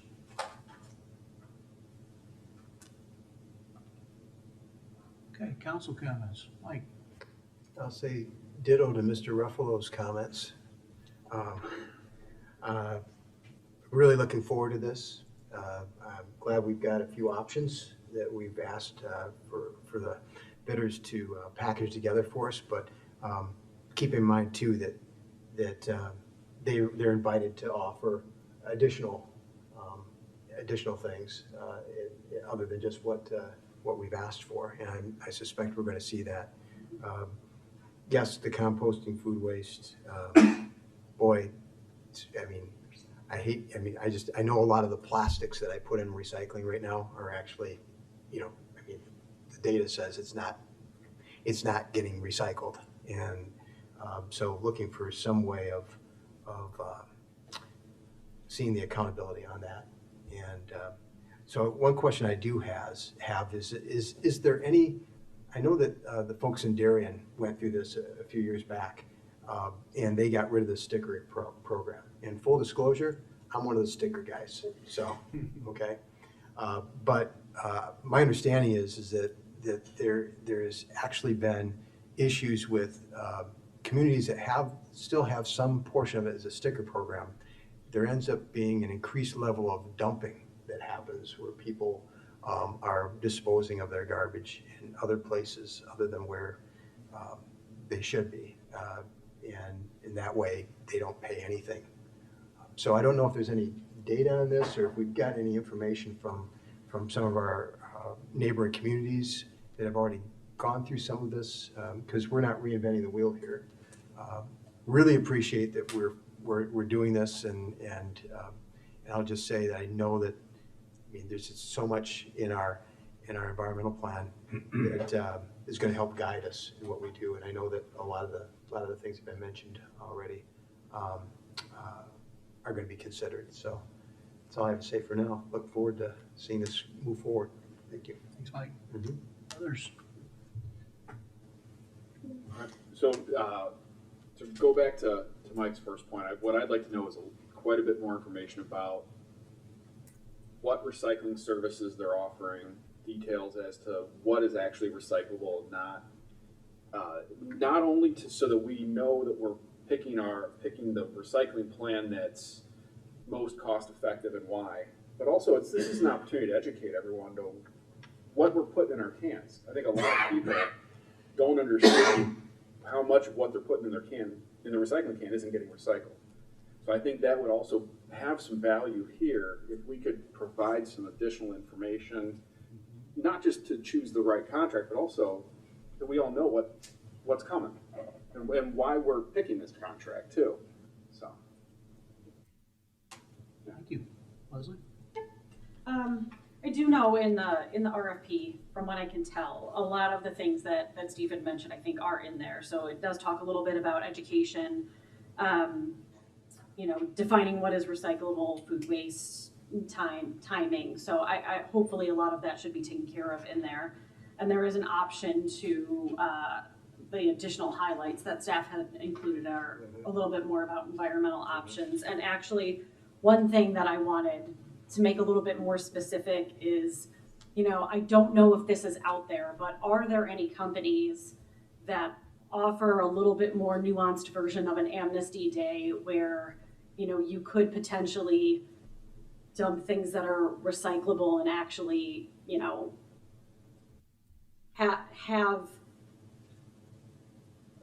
remove things that are recyclable versus not, right? Would you actually be able to sort those? It would be a little bit more difficult and work for the homeowner, but in reality, it would also reduce the waste a little bit. That probably, again, would go in line a little with the electronics recycling and things like that, but I don't know if that exists, but that would be worthwhile. And again, I'm sure this will come out in the RFP, but I know that different companies have different models. Some, again, pay to dump their trash. Very small number of those. Most pay to recycle. So hopefully we'll be able to, the way that it's written, get at some of those nuances. I am excited that we are going out for RFP. This is something that I wanted to do years back. So I'm glad that it's finally happening. And just gonna put out the notion for my colleagues, it would be great as we move forward looking at some of these responses to engage the Environmental Concerns Commission as we move forward. And that's all I have. Thank you, Mayor. Thank you. Over here. Mark. Sure, thanks, Mayor. I'm just going to highlight a couple things that my colleagues have already said. 100% agree that the Environmental Concerns Commission needs to be involved once the proposals come back.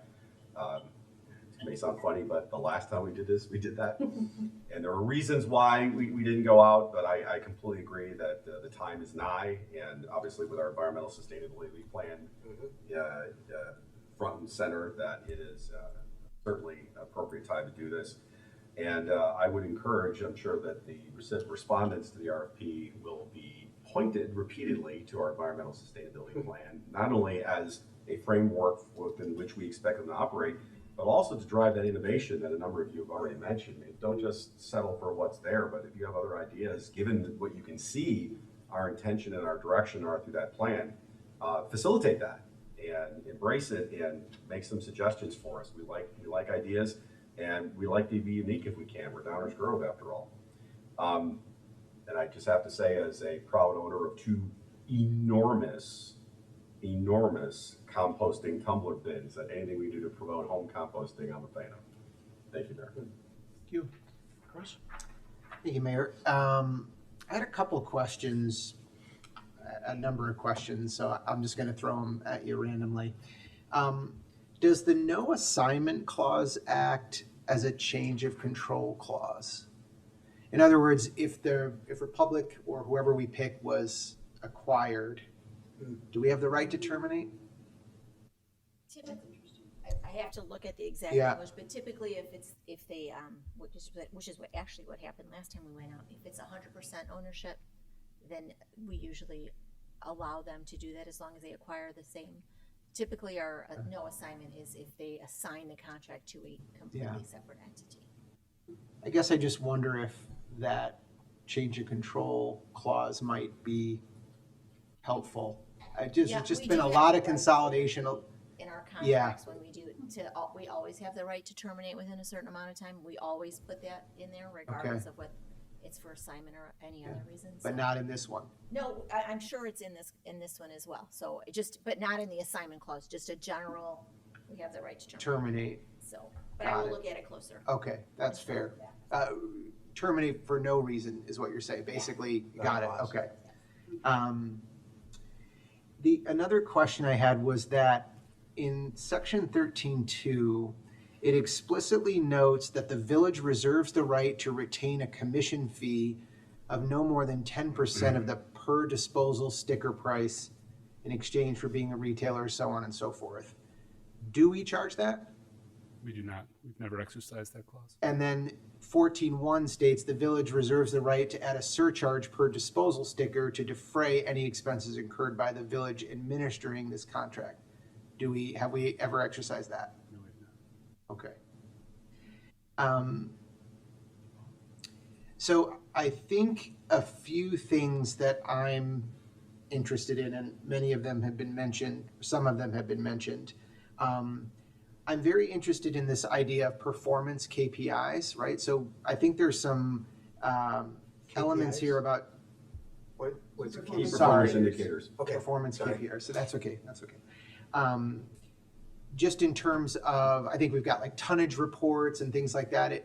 I am curious if if we've ever explored, or if we could explore like actual performance. So like on-time collection rate or cart replacement rates, even down to like call center hold times, like anything that is, they're now a service extension of the village. And I would love to understand if we can do that. And then perhaps, I know that like part of the $750,000 bond has to do with if they don't meet our expectations in some way, or they're in breach of contract, right?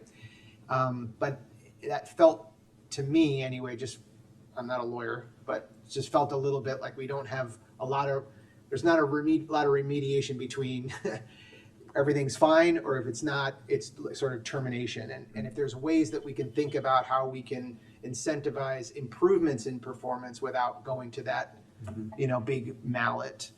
I'm also, again, fairly random here, I apologize, but could we ask or learn more about sort of app and connectivity technology, where now I think there's certainly a login into Republic and you can make requests. I don't know if Republic has an app. I would be interested what more maybe advancements there to make customer service easier for our residents. From a cost standpoint, we've got the grid that is for them to fill out in terms of increases in cart and sticker pricing. I'm wondering if it would make sense to, and maybe this is part of what we can discuss with some of the selected participants, but really just to tie that escalator to some kind of index, whether it's, I don't know, consumer price index or something along those lines. And I think I would also be interested in seeing a cap on that. I think we've got to work to sort of protect our residents from potentially spikes, or at the very least, I would love to see their work. So if they provide increases in these items, what's it based on? What's their formula? What's the algorithm or the formula they're using to do that? I love the idea of the senior discount. I know this may be difficult, and I'd be curious what my colleagues think. But perhaps we can also look at if there are any programs they offer for low income or disability. I'm not exactly sure how you manage all of that, and that's, I understand, probably can be a bit of a challenge, but I would like to at least understand if these providers go that route. And then I guess the last few things I would just add have to do with our ESP. So trying to look at this RFP through the lens of our ESP plan, some of which has been mentioned already, year-round sort of food composting and things like that. I also would be interested in. The electronics and household hazardous pickup, do we know, is that just pickup or is that also recycling? Because I think there was I think we think of electronics, well, I don't know. I think of it as recycling. If someone's doing electronics pickup, it's recycling, but that isn't to me clear in the document, to me anyhow. So I don't know if there's an opportunity to either clarify or provide that as like, are they recycling it? Okay, so candidly, I tried to understand some of the stuff. I don't know that I understand all of it. I'm wondering if maybe you can help me with the term diversion and what that means in the concept of collection, refuse collection. Does that ring stand for anybody?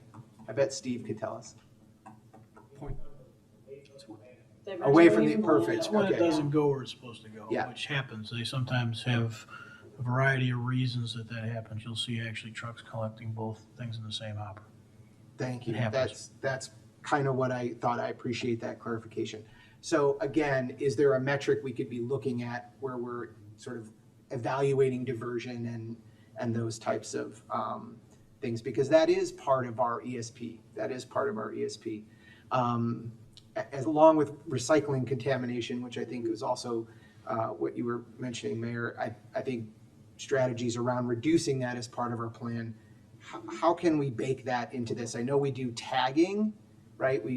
But perhaps not as much there that we can do. It feels to me the idea of we are not requiring low or zero emission trucks in this. We are just asking for them to be EPA compliant, right? To me, I feel like some sort of timeline to moving to more efficient greenhouse reduction, gas reduction vehicles. I would love to see a 3-year timeline to give these folks that opportunity, but I don't know if that's an opportunity that we or my colleagues agree with. But essentially right now, we're not putting any sort of expectation on that. And our ESP plan is calling for that. So I think to align that would be great. Steve mentioned the communication. I think that's excellent as it pertains to like our greener way stuff. So I would want to maybe share that information with the vendors so they can see. Obviously, it's in the plan, so maybe they'll see that. And then I think the last thing I had already mentioned, just sort of because this is through the lens of the plan, but it notes sort of making sustainability a more attractive choice for residents, and I think that's tied to some of this cost stuff. The sticker program, I think, is kind of one of the big levers we're deciding on whether or not we're going to pull here. I was educated that the plan without the stickers doesn't remove stickers per se. It just requires a cart to use those. So that is a little bit of a difference there. So just for anyone's education, maybe you all knew that and I didn't. I think that's all sort of the comments that I had on this. So I appreciate that. Thank you. Mayor, can I just pick up on one thing that Commissioner Phil Martin said? You bet. So I think what you're really talking about are service level agreement, master service level agreement, MLSA. And one thing that's actually a very good suggestion. But I would be interested in knowing if we've seen that kind of a contractual element in other solid waste hauling agreements in the area, or not that we can't ask for it even if it's not, but I'd just be curious to know about that because I think that SLA concept is a good suggestion. If it's something that we realistically can obtain, and I'm not suggesting we shouldn't try, but I would just want to know sort of benchmarking whether that's something that we see generally, because I think it's a very good suggestion. Thank you. Anyone else? Mike, go ahead. And just appreciate all the comments, and we're going to strive for as much alignment with our environmental sustainability plans as we can. But in the end, we'll have to balance this with cost as well, right? So, so I'm looking forward to all this playing out, and just to get it on the record too, I had a question, and it was in the council questions tonight. Really intrigued by the Wheaton model and the using the technology to read an RF tag on the cans, and so in Wheaton, what they're doing is they only pay for their garbage when their can gets scanned. Correct? That's how that works. So, so I know that's something that we might see as well in the proposals. I hope we do, because that was intriguing to me as maybe a way to balance this. So I have my cake and eat it too. So And they're one of the ones who are the ones who actually pick through and ensure that everything is getting recycled. They're the ones who have the flip model. Got it. For now. So really looking forward to the process. Thank you. Anyone else? My colleagues have covered most of this. I just want to comment that I'm looking forward to actually seeing some proposals, and then I'm assuming between ECC and this group and our staff, there's going to be some back and forth. I fully expect that and anticipate that, so what I'm hopeful is we get this process started. I'll just add sort of, just for editorial sake, composting and leaves and amnesty, and then the question about electronics, what's really happening with it. We've got to stop sort of contributing to the delinquency of a minor. That's what's in my head right now. We got to stop creating environments that make it easy for folks to make bad choices. I know that sounds sort of over the top, big brotherly, but it really is an issue. And I've been railing on Amnesty Day ever since I sat up here, because I've watched what goes out there. I've seen it. And I have friends and neighbors who holler at me whenever I say these things and demand that we have 3 amnesty days every time we have a contract. But it's just the wrong thing to do, and I don't want to facilitate it. So it's just kind of some editorial for the moment. Mayor, can I just add one Yeah, thing? go ahead. The contract is for 6 years, not 3, correct? So I think 3 was thrown out there, but this is a 6-year contract as it stands. We're seeking a 6-year contract. Thank you. Okay, anything else? We'll all hear more, I'm sure. Thank you so much for this feedback in general direction. We might make some changes to the document when you see it next in a couple weeks. So thank you so much for that. That ends our first reading tonight, Mayor. Thank you, Dave. Enza.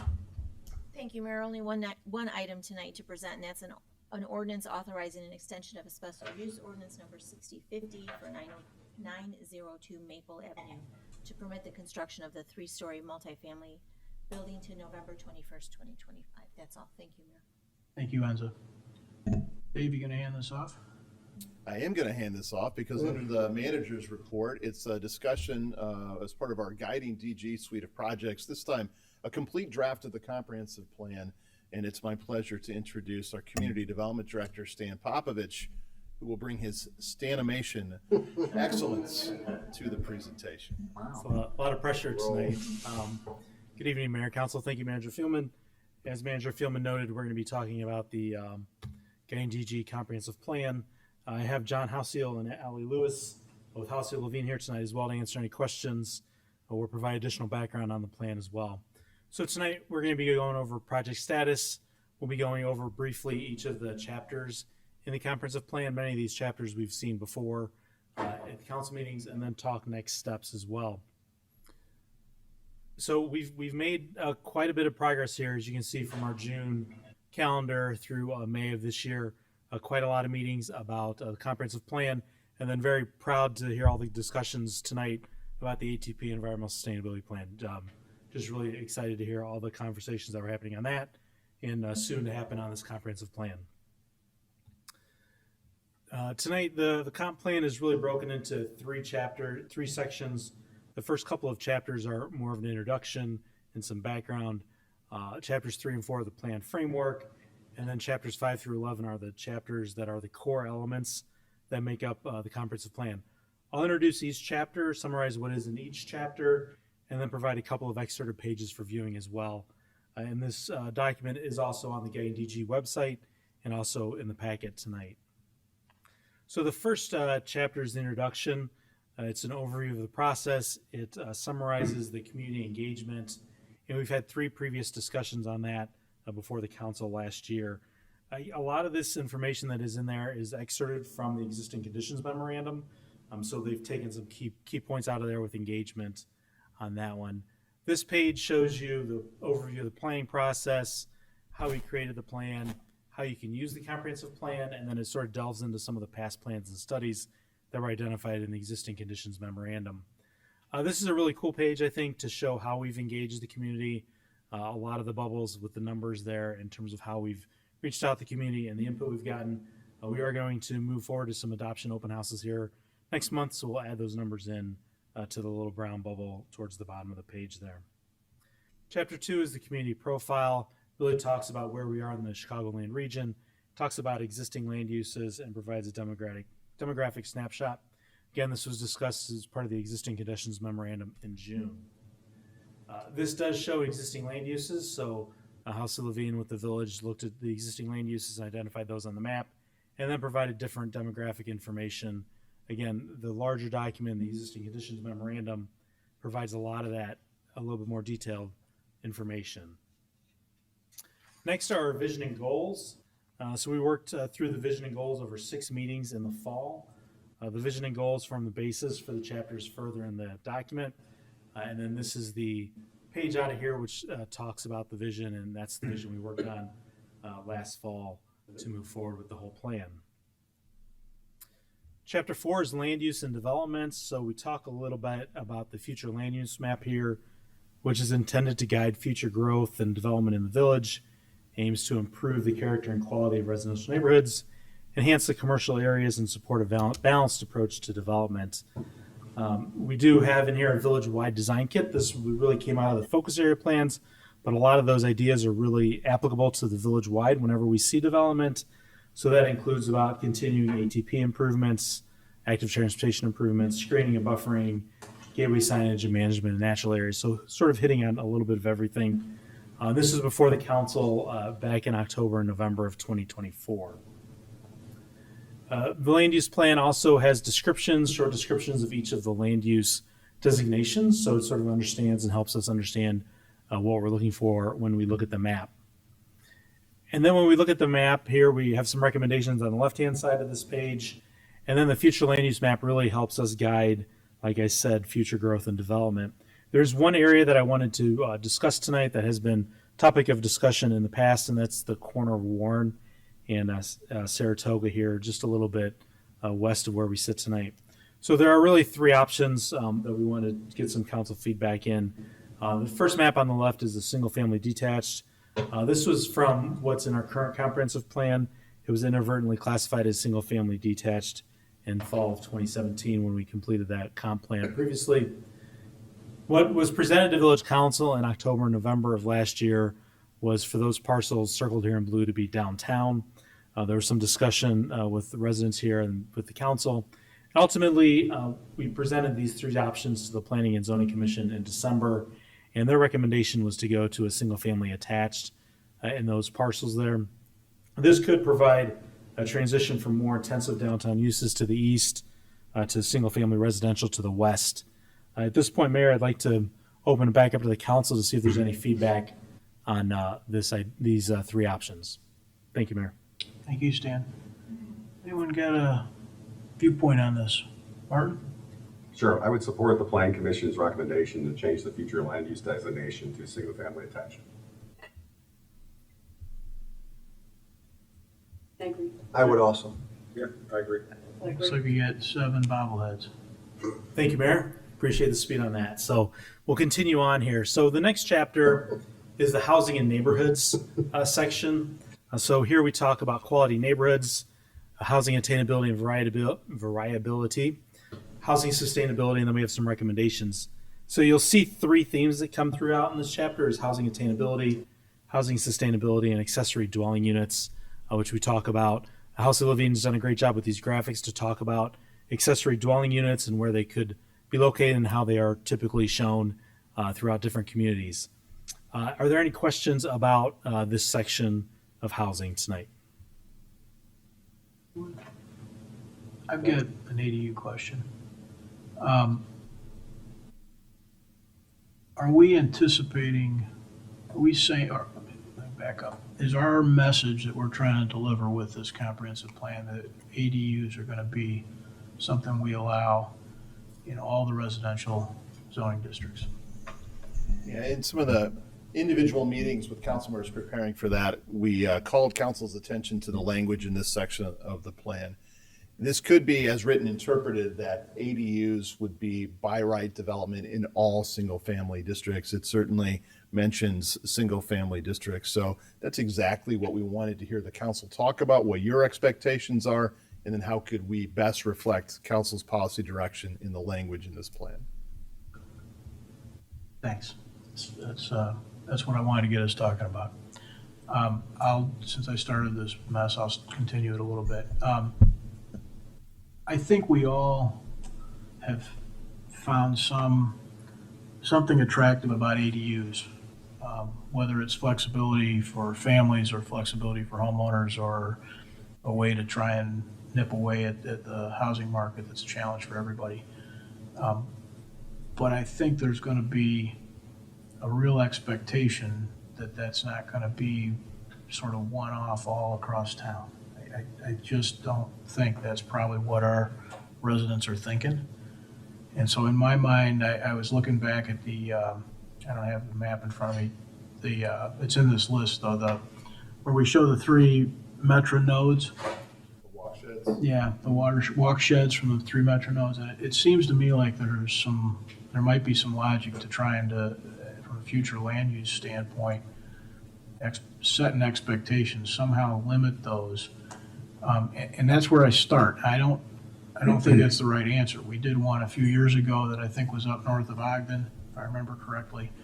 And so there's good reasons for those to be part of what we see going forward. But I just think if they turn into a crawl across town, there's going to be a lot of people disappointed in that decision. So I don't have the right answer, but that's my feeling on it. And I thought we should talk about it more.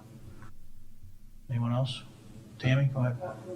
Following up or adding on to what you just said, Mayor, I think there's also going to be environmental concerns, right? With flooding problems already, and just the nature of our landscape. I think that's something that would have to be really taken into consideration if we look at this on a vast and everybody can take part in it basis. Mike? So I don't know that we're suggesting that any of our lot coverage restrictions or stormwater management regulations would change as a result of this. So I'm not sharing that same concern. What I'd be interested in discussing is where would we think it wasn't appropriate? And how would we decide that? To me, yeah, I'm supportive of this idea. And I'm having a hard time imagining, so it's okay in an R1 district, but not an R4 district, or it's okay just in the Fairview area because that's Fairview area. I'm not sure how I would figure out where. I'm open to the discussion, but I'm not seeing it right now. So I'd like to hear thoughts on that. Let me add to my thoughts, Mike. And like I said before, I don't necessarily have what I think is the answer, but it definitely has the effect of increasing density, right? Or could have the effect of increasing density. And so if you had a block, I'll just pick a neighborhood. If you had a block in Orchard Brook where all the homes in the block, it's being a little bit dramatic on purpose, all of a sudden all put in ADUs. That's going to feel a lot different to that neighborhood than if they get interspersed around Fairview or around Maple and the tracks or around Belmont.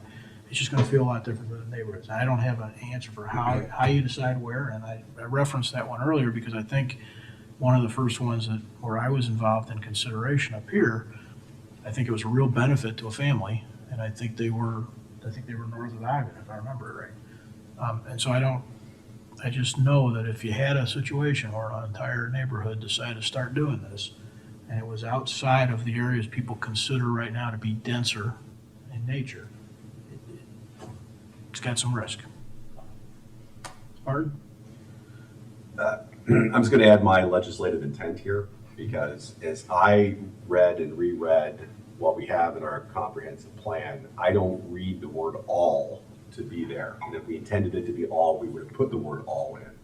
What it says is to consider having ADUs. And we've had this discussion in other contexts. I think we've all recognized that there are benefits to ADUs for a number of reasons that have already been mentioned. So I think that we deliberately said, at least I'm giving you my legislative intent here. I'm not speaking for everybody else, but my legislative intent was that we should consider allowing ADUs. And again, I'm not prepared to answer your question because that's another level question. Yeah. I mean, we're at the future land use planning level, not the next level right now. I agree. So I would like the opportunity to address it at that level, but my expectation was that it wouldn't be a blanket basis. We would consider having them in appropriate areas, and again, I'm not prepared either to answer that question, but I'm just telling you what my expectation was, that it wasn't blanket. It was, this is something that we think would be appropriate, it could be helpful for a number of reasons, affordable housing, help families. I've had experience with neighbors who it made perfect sense for them too. So I think maybe we need to struggle with your question, Commissioner Davenport, and I'm willing to have that struggle, but I didn't intend this to be a blanket. I don't read it that way. And just as an aside, no disrespect to you, Mayor, but that wouldn't happen in Orchard Brook because they're a homeowners association. That's right. It would be contrary to the covenants. You couldn't do that. I was going to go. Fair enough.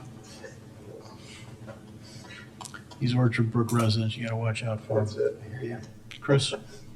Yeah, so then I guess the question is, so I tend to agree with Mike. I think, I think we've got an opportunity to offer this to a wide mix. I understand the concept of keeping it around the transportation nodes. That makes some sense to me too. However, I think there's a lot more reasons for these ADUs than maybe just commuters downtown that want to live near the tracks. I guess the question that I would turn to the council, and maybe this is what we're being asked, but Martin or Bob, does this language preclude us from limiting it, since you just said it's not all? Right. Or does this language preclude us from making it all? And I don't read it that way. I read it as this is a effective way to do various things, and the recommendation is that it should be allowed in single-family districts. The other thing that we haven't mentioned yet is there are some state bills that are working their way potentially through that may completely offer us the opportunity to do it everywhere, or but we don't know what those look like. For me, I'm not as interested as necessarily limiting it. I respect the concern about a block just setting these up and it's sort of changing that. I think that's a pretty extreme. I would look at this more in the way that housing has turned over in other ways, whether it's additions or tear downs, things like that, that sort of happen organically over the course of time. So that doesn't concern me as much, and I think this language leaves it open enough for us to apply it candidly either way. Yeah, I agree completely. It was really my reason for asking the question, because at this point, I'm not interested in limiting where we would consider it. Right. Because we haven't had I don't know that we can answer the question. We're here, right? So I don't know why we would limit it. I think it's worded just fine. And as the opportunity presents and we dig into it more and we learn more, there certainly could be some nuances to this that we want to try to define and limit.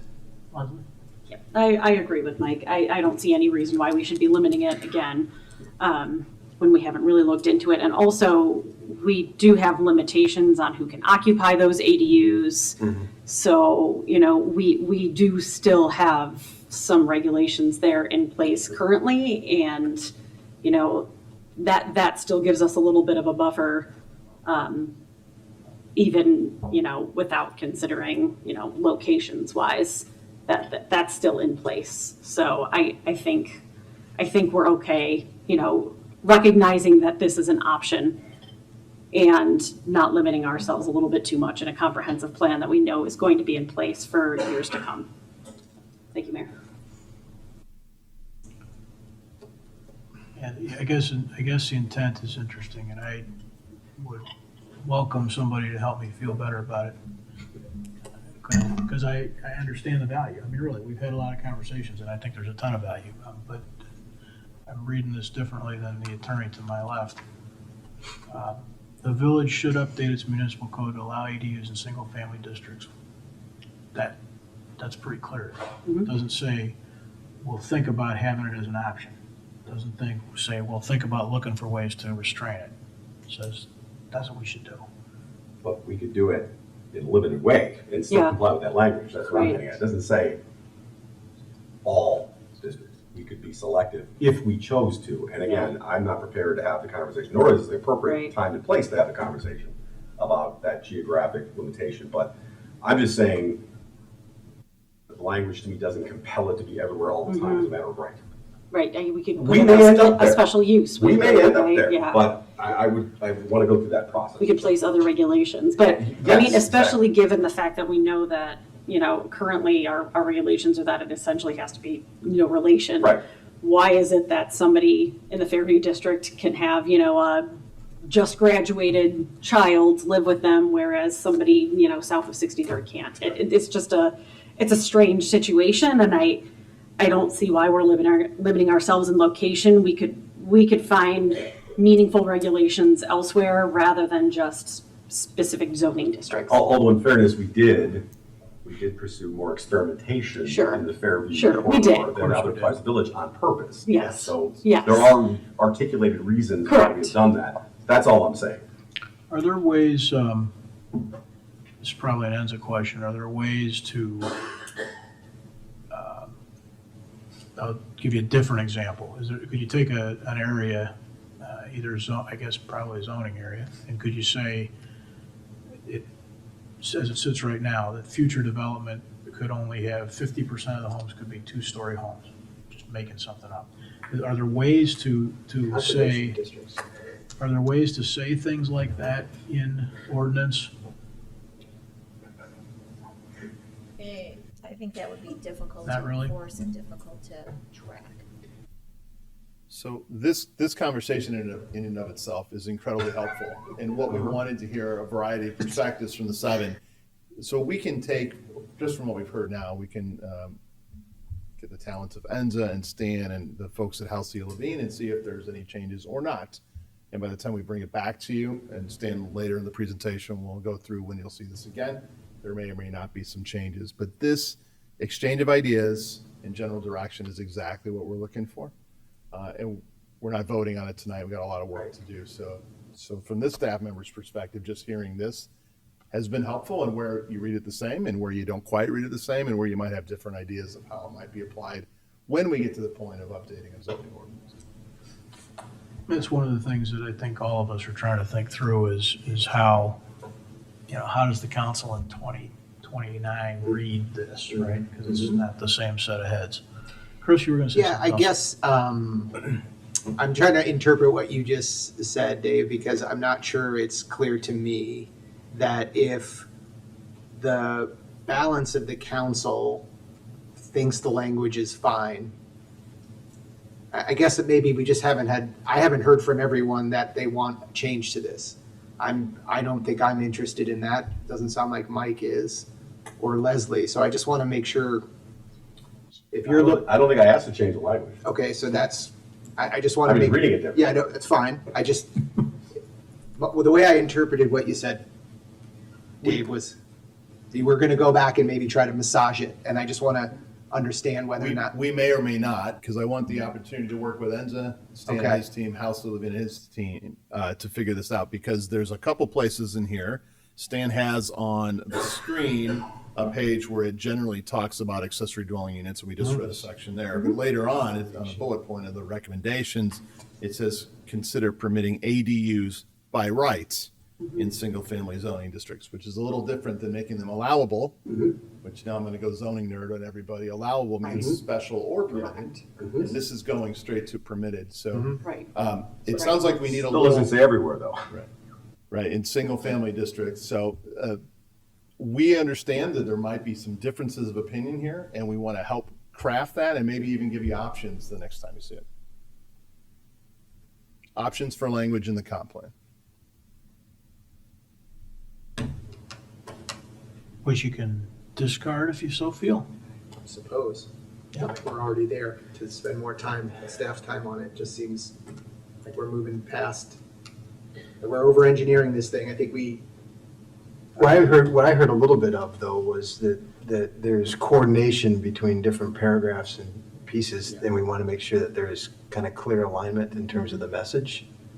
So I'm And good with despite, that. despite the idea that everybody was comfortable, almost everybody was comfortable with ADUs, there was also lots of comments about we would find ways, it's not all, we would find ways to regulate, we would find ways to craft ordinances. And so alluding to some of that and trying to align different pieces of this document is an exercise worth having before we put a stamp on it.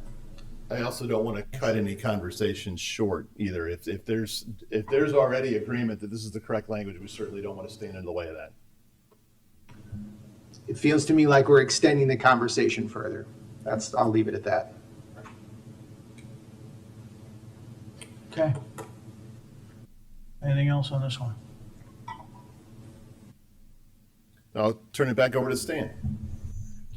Thank you, Manager Fieldman. So the next chapter, chapter 6, talks about economic development, continuing our business-friendly environment, working with property owners and developers to revitalize commercial centers and enhance industrial and office.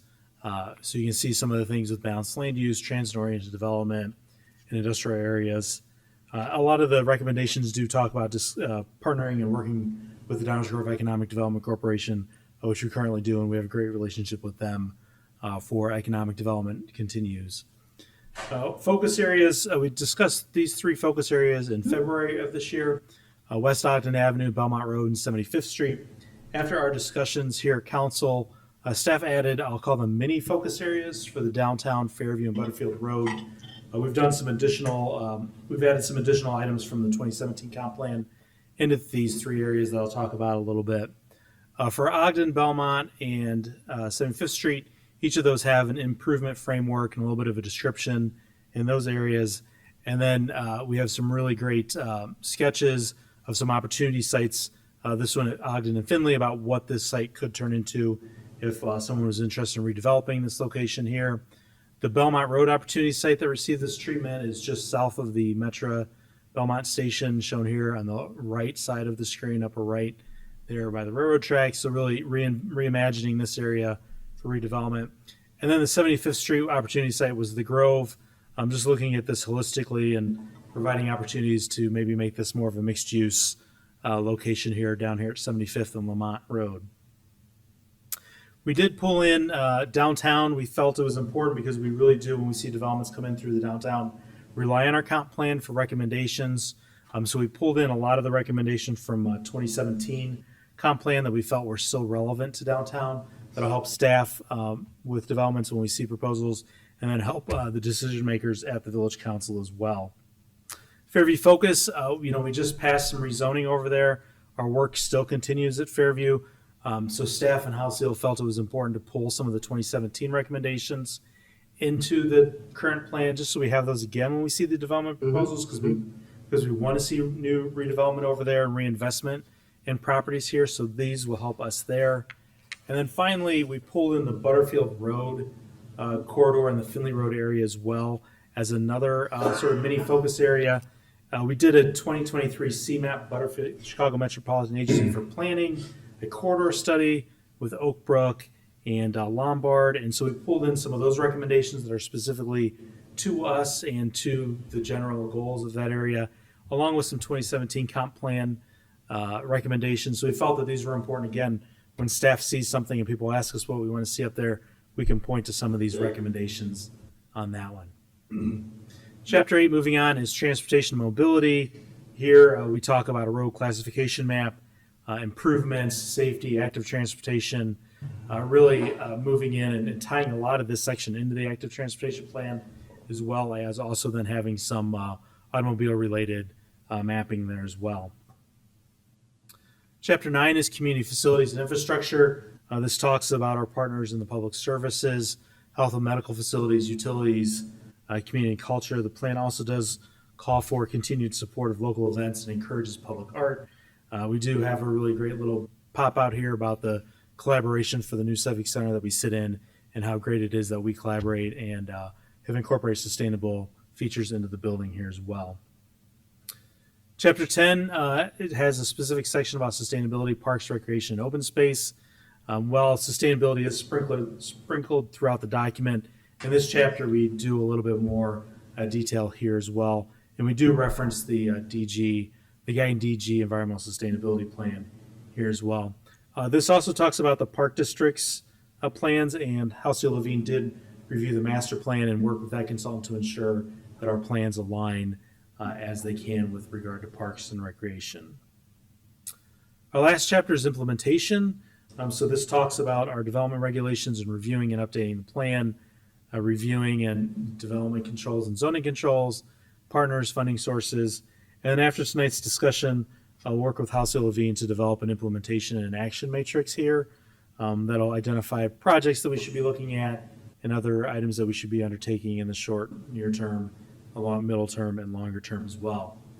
So this is just a really synopsis of those chapters. Our next steps, we're going to continue to work on this project. I know we're getting towards the right side of the screen, but we do have some more work to do. We're going to be working with House of Levine and all together to do a few more pop-ups and some open houses to try to encourage individuals to read our comp plan and to take a look at it through some interactive exercises. So our first pop-up will be June 3rd, that concert at the park. June 5th, we'll be hosting 2 open houses from 2 o'clock to 4 o'clock here at the Civic Center in this room. We'll reorient the room around and have some boards here for people to participate. And then 6 to 8 p.m. that evening at the Downers Grove Recreation Center. On June 14th, you have additional staff members at your Coffee with Council, and all together as well will be there so that we can pick some people's brains going to the farmers market. And then in that afternoon, we're going to be going down to McCollum Park to have those exercises as well to get some additional feedback. Our schedule for the adoption process, we are planning a public hearing before the Planning and Zoning Commission on June 23rd and plan on bringing back the plan for consideration by the council in July. Thank you, Mayor, for allowing me to present this tonight. I'm happy to answer any more questions. Thanks, Dan. Any other questions, council questions? Mike, go ahead. Yeah, just, when we do these open houses and pop-ups, I mean, June 3rd, June 5th, June 14th, and then moving to a public hearing on the 23rd, is that going to give you enough time to consider all the information and data collected? So a lot of the part of the pop-up is going to be trying to talk to the people and have them interested in the plan and to more informational about what's going on in the plan. And one of the ideas is to show these opportunity sites and have sort of like a flip thing where you can see what's there now and what we could be moving to or what the vision of the community is. And then also some questions about like some of the data in here. How many people participated? How many people did a survey? So try to get some information that way and then push people to look at the plan. We're confident we can see what's happening in the June 3rd and 5th meetings. And then if we get a lot of feedback where people have comments on that, we can take it into consideration. And if we do have to push the public hearing, we would do that to be able to take care of public comment. Okay. Yeah, and then I love when we start talking about use of the plan, reviewing and updating the plan. I mean, I love all that language because that's where the rubber hits the road, right? In looking at what are the next steps, and how we go through and start looking at how this affects, ADU consideration in residential areas, right? And this is not going to be a plan that's just going to go on a shelf. Hey, we're done. This is just the beginning, and I think this page makes it really clear. So thank you for that. That's all for now, Mayor. Thank you.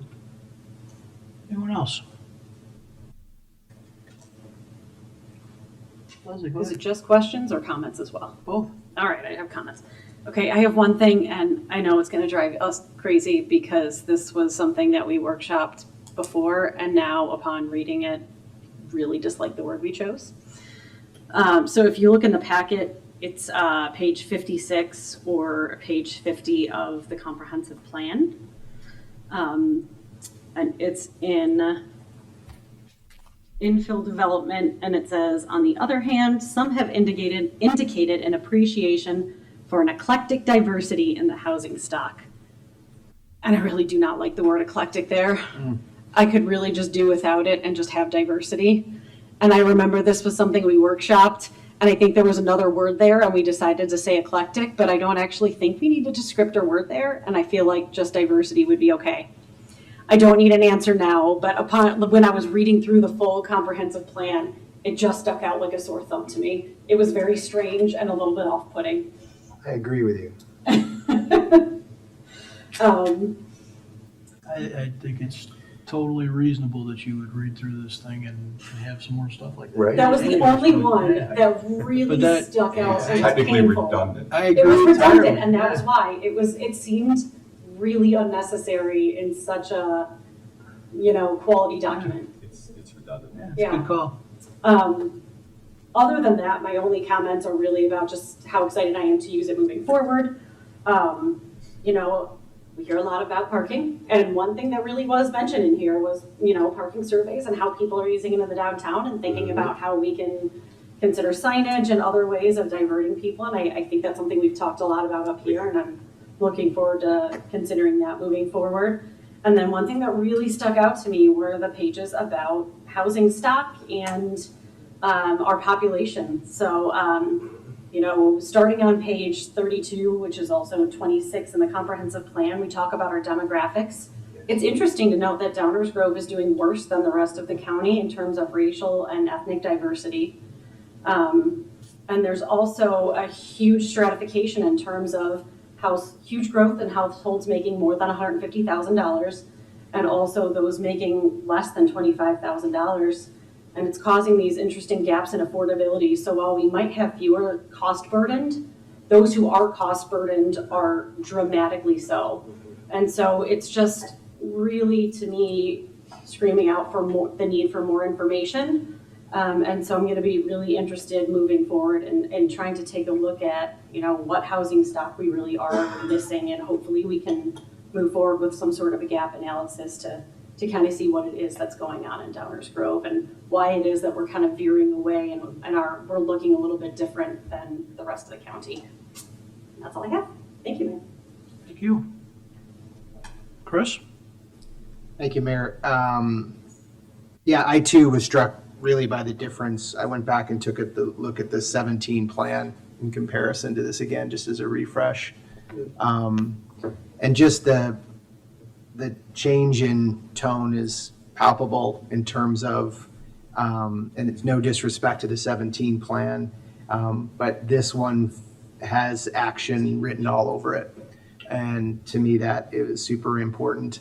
I think the housing thing was a wide difference from what was there before, and I think important as these issues have come more recently. And even the environmental stuff. So there was certainly some conversation about that in the last one. This one, along with our ESP, but really talks about comprehensive sustainability, and I think that's really, really important. So just a fantastic job. Thank you. Anyone else? I got a couple of things that popped out at me too. Future land use map that looks at the Belmont area. And I don't guess nobody's prepared to discuss this probably tonight, but that southwest corner of Belmont and Curtis, it's kind of divided by the creek. It's sort of divided from the rest of the world of Ellsworth, and I just wonder if that should be considered as mixed use.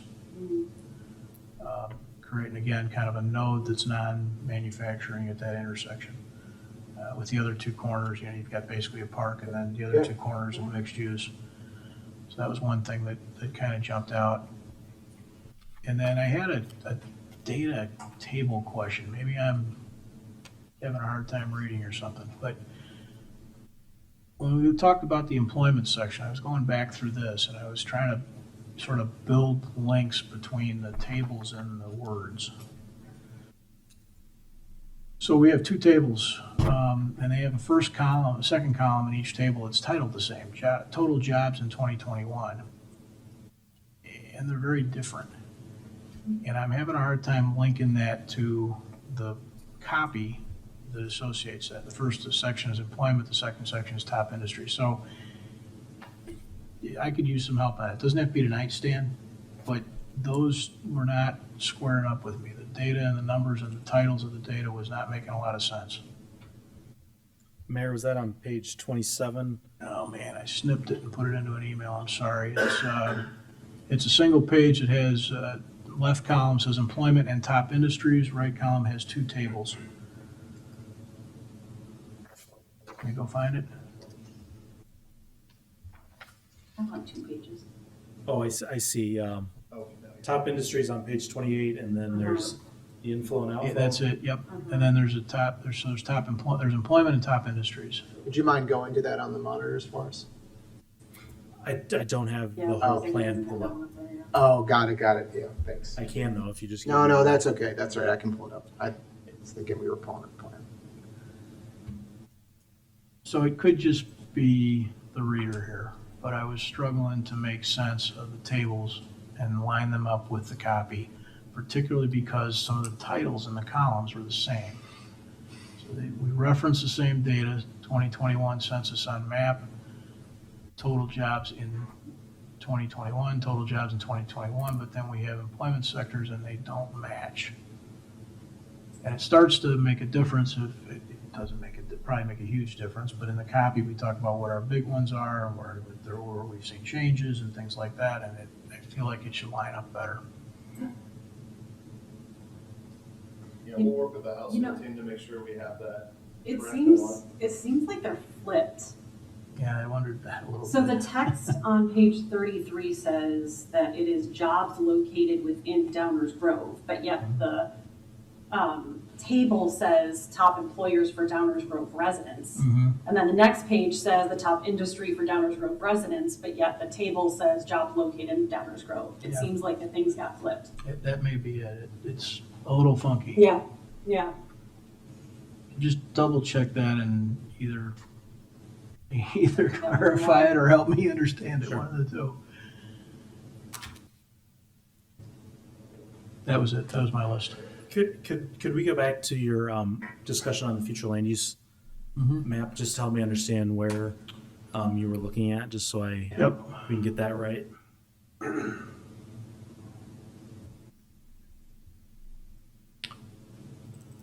Yeah, there you go. So the southwest corner of Curtis and Belmont is, right now, is light industrial, along with the rest of Ellsworth. Okay. But we've got a park on one side, that's the little park by the creek. Yep. And then we were suggesting that some of those areas right now that I think are manufacturing should maybe be considered as mixed use, right? Brown areas on the north side of Curtis. Yep. And so that there's I think it's two parcels on the south side of Curtis that are really kind of physically separated from the rest of Ellsworth. And I just wonder if those should maybe be considered as, identified as potential mixed use. Because I think what we're sort of hoping is that Curtis Belmont / Metra little intersection area ends up something very different and a lot more vibrant. Yep. Seems like it makes sense at the intersection to me.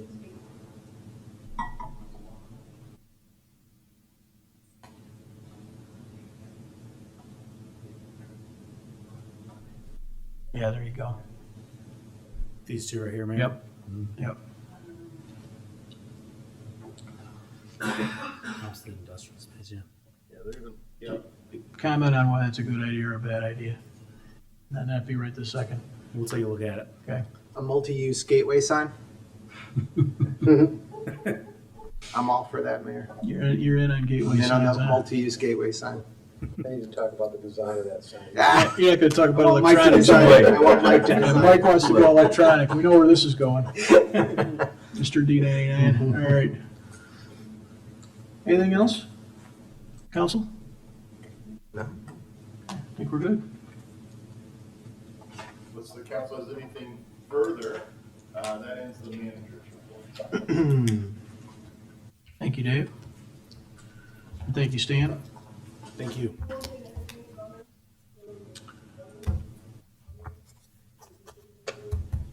Sure, we can do that.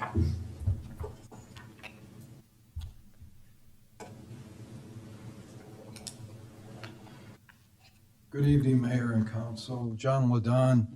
I own a house on the south end of Prince Pond at 1221 Parkway. And for the new members on the board, I've been looking after and advocating for Prince Pond for over 40 years. My neighbors and I are pleased that the maps in the comprehensive plan have been aligned, corrected, and updated. That's a great first step, and we're really pleased that that work was done. Of the three options that were presented, obviously, we would have preferred single-family detached. That's what I recommended in 2004. That zoning would have then matched everything west of Saratoga, all the way to Belmont, north of Warren, all the way to Ogden. Now, with that said, we fully understand why you chose option 3.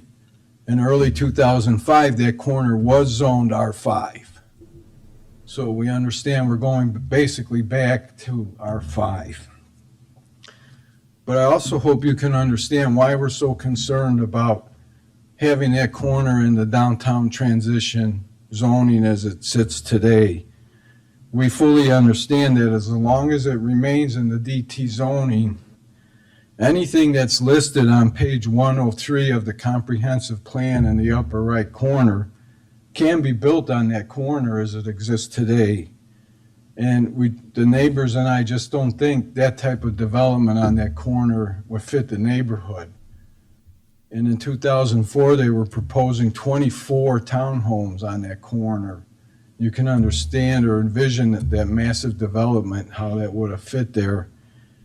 And we also understand that having like a duplex or up and bound type housing would be much more appropriate for that area. So we're pleased at the progress that we're making, and we really do appreciate your time and effort. Thank you.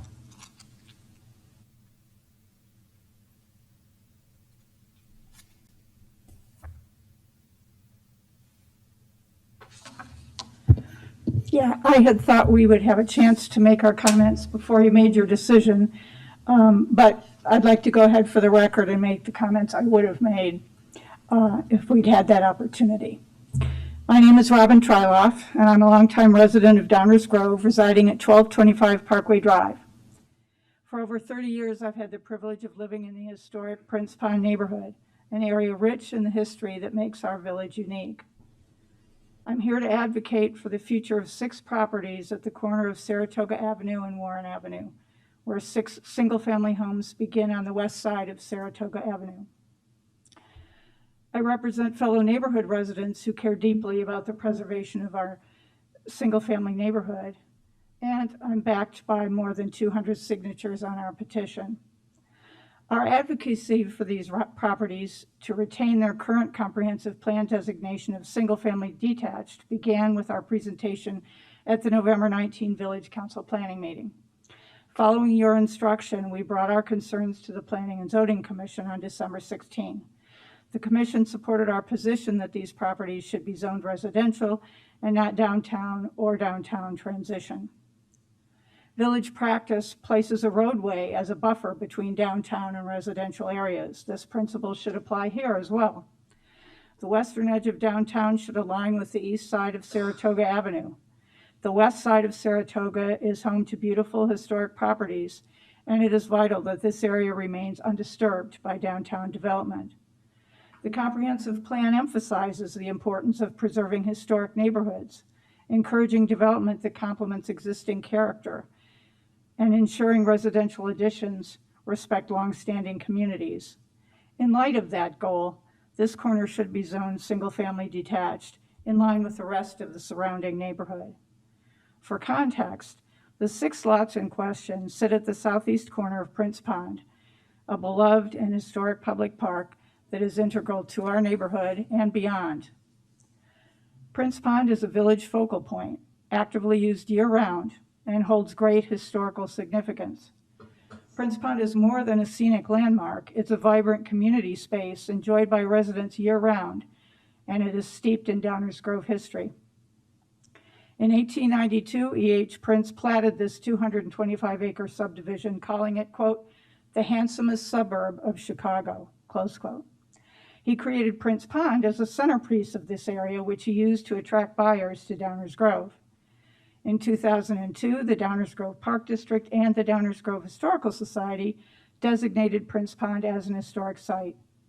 2 nearby homes are tied to local history, including one built by Charles Blodgett, son of Israel Blodgett, and the other, his barn, immediately adjacent to these six properties and a landmarked historic home. There's a third landmarked home on Saratoga. Prince Pond is more than a neighborhood. It is a community resource enjoyed by residents from far and wide, often for generations. It genuinely embodies the historic community and character the comprehensive plan seeks to preserve. The village places a priority on density development. However, we submit that supporting current taxpayers who build and sustain the community and its history and culture is equally crucial and certainly relevant to the plan at hand. We consider the proposed encroachment west of Saratoga to include these properties an unacceptable intrusion that would alter forever the residential nature of this historic single-family home neighborhood and would set a precedent for business development encroaching into other residential areas. The west side of Saratoga is now and should continue to be the buffer between downtown and residential Downers Grove. We firmly believe neither downtown nor downtown transition should encroach upon the historic Prince Pond single-family home neighborhood by crossing Saratoga Avenue to these 6 properties. And we ask the council to vote to retain the current comprehensive plan designation of single-family detached for these 6 properties. Thank you for listening. Thank you.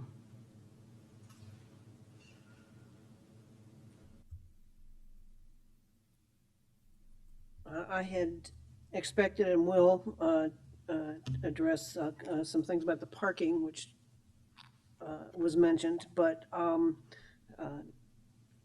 the Fairview Focus Area discussion had a lengthy and deep discussion of ADUs and being an experiment in an area where things could be reviewed, and if they don't work, then fine. If they do work, then whatever. The idea that you'll cavalierly say that ADUs should be of right throughout the community is outrageous.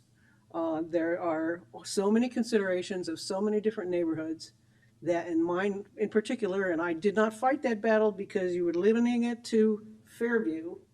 I think it's totally inappropriate for you to just say that to change zoning for the entire community in ways that, in my opinion, cheapen neighborhoods. And I think it's wrong. And I think that the mechanisms, as you have said many times, the mechanisms for any homeowner can ask for changes in their zoning and let that be the process. If somebody wants to build an ADU, let them go through the rezoning process and have public hearings and the whole 9 yards. But just to say, well, we're going to change the entire character of the village because we think it's a good idea to have ADUs is just absurd. So moving to the different, to my prepared remarks, and I think the comprehensive plan gives a lot of information, a lot of color, high energy, and assertions that, when examined, follow my original descriptions of artfully opaque. There's a lot of noise in this report, but the first part, my topic of focus is the one that, next to ADUs now, it includes parking. In the land use and development section, there's a discussion of parking reduction. The conclusion is that the village should review its parking requirements and consider, quote, reducing the minimum and re-examining maximums. This may be appropriate for strip centers and shopping centers, which I believe is the context, but not for housing. The requirements for multifamily housing are already too low in parking. We know that because the apartment dwellers and condo dwellers have 24/7 permits in the public parking garage. The building have been required in the past and in the future must require enough parking so as not to cheat other residents out of available parking in the garage, as the parking is reduced throughout the village. The residential parking permits in themselves should be revoked and eliminated. The taxpayers and the drivers should not be supporting the developers and the parking in these condo and multifamily buildings. And by the way, secondly, just as an aside, there are typos in the preamble for under the village-wide toolkit on page 46. There are a couple of places where a little attention is needed. I'll be happy to point them out. The transportation and mobility plan discussion and recommendations recognize that downtown has high parking demand, but limits most on-street parking to short duration, supplemented by a parking garage and permit parking near the railroad. As Downers Grove continues to evolve, it is important that the village continues to support parking surveys to assess demand and ensure adequate parking supply, and later on in the discussion to ensure that future demand is met. This implies that there's currently sufficient parking to meet demand, and that is absolutely not true, as the 2019 parking study makes clear. In that study, 80% of the respondents, over 800 people, said then and that there is not enough parking downtown, and there is still not enough parking downtown. It was then indicated that the restaurants that were there at the time needed 45 parking spaces each to meet zoning requirements for restaurant parking. That restaurants from Burlington to Maple at that time, fewer than there are now, would have required almost 500 spaces to meet typical zoning requirements, and this plan eliminates parking spaces. It's interesting to me that the 2019 parking study was not included in the documents listed as reviewed by the consultant in preparation of this plan. Why was that? This council has, in my opinion, deliberately ignored that study and concerns about parking in any serious way. At every question, the answer has been some vague semblance of there's plenty of parking in the system without identifying where or how much. Rather than keeping in mind that parking is important, these decisions ignore that important parking factor and make the downtown into your image as opposed to what is needed. You want to promote downtown as a destination point and then later figure out where people will park. You need to leave the barricades up for the outdoor dining and create the footprint so you'll know what before you spend millions of dollars on changes that become permanent. And I suspect you won't do this. It's much easier to get your vision implemented before the vast majority of residents understand how these changes will affect them in their everyday lives and their ability to enjoy downtown from outside the walking perimeter. That's not transparency, and it's not fair representation of the rest of the village residents. Thank you.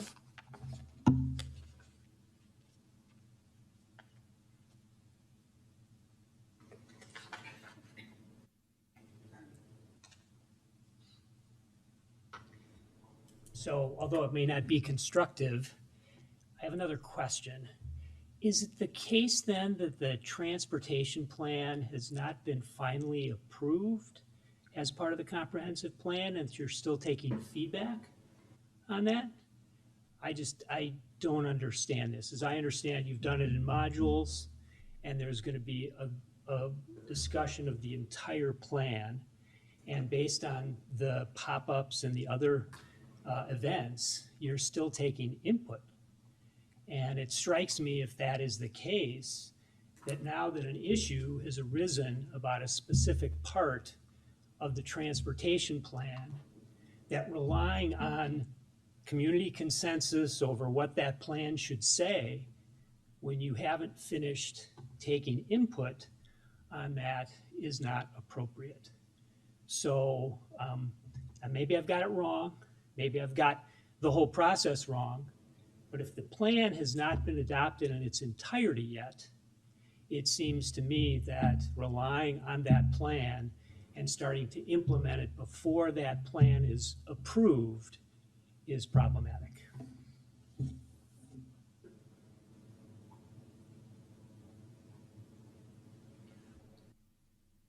I promise I make it fast. Marty Sladak, as you already know, I live in that West Ogden, Belmont, northwest part of Downers Grove. The very last few streets in the area west of the train station, south of Ogden, west of Belmont, still don't have streetlights. Some of us still don't have sewer hookups. I would beg you, if you're talking about improvements in our neighborhood, please do what you can do to improve the safety by extending the street lighting along Burlington Avenue. And if this time you can get the sanitary district to return the village's phone calls, give us that live in those last couple of streets an opportunity to hook up to the sewers. Thank you.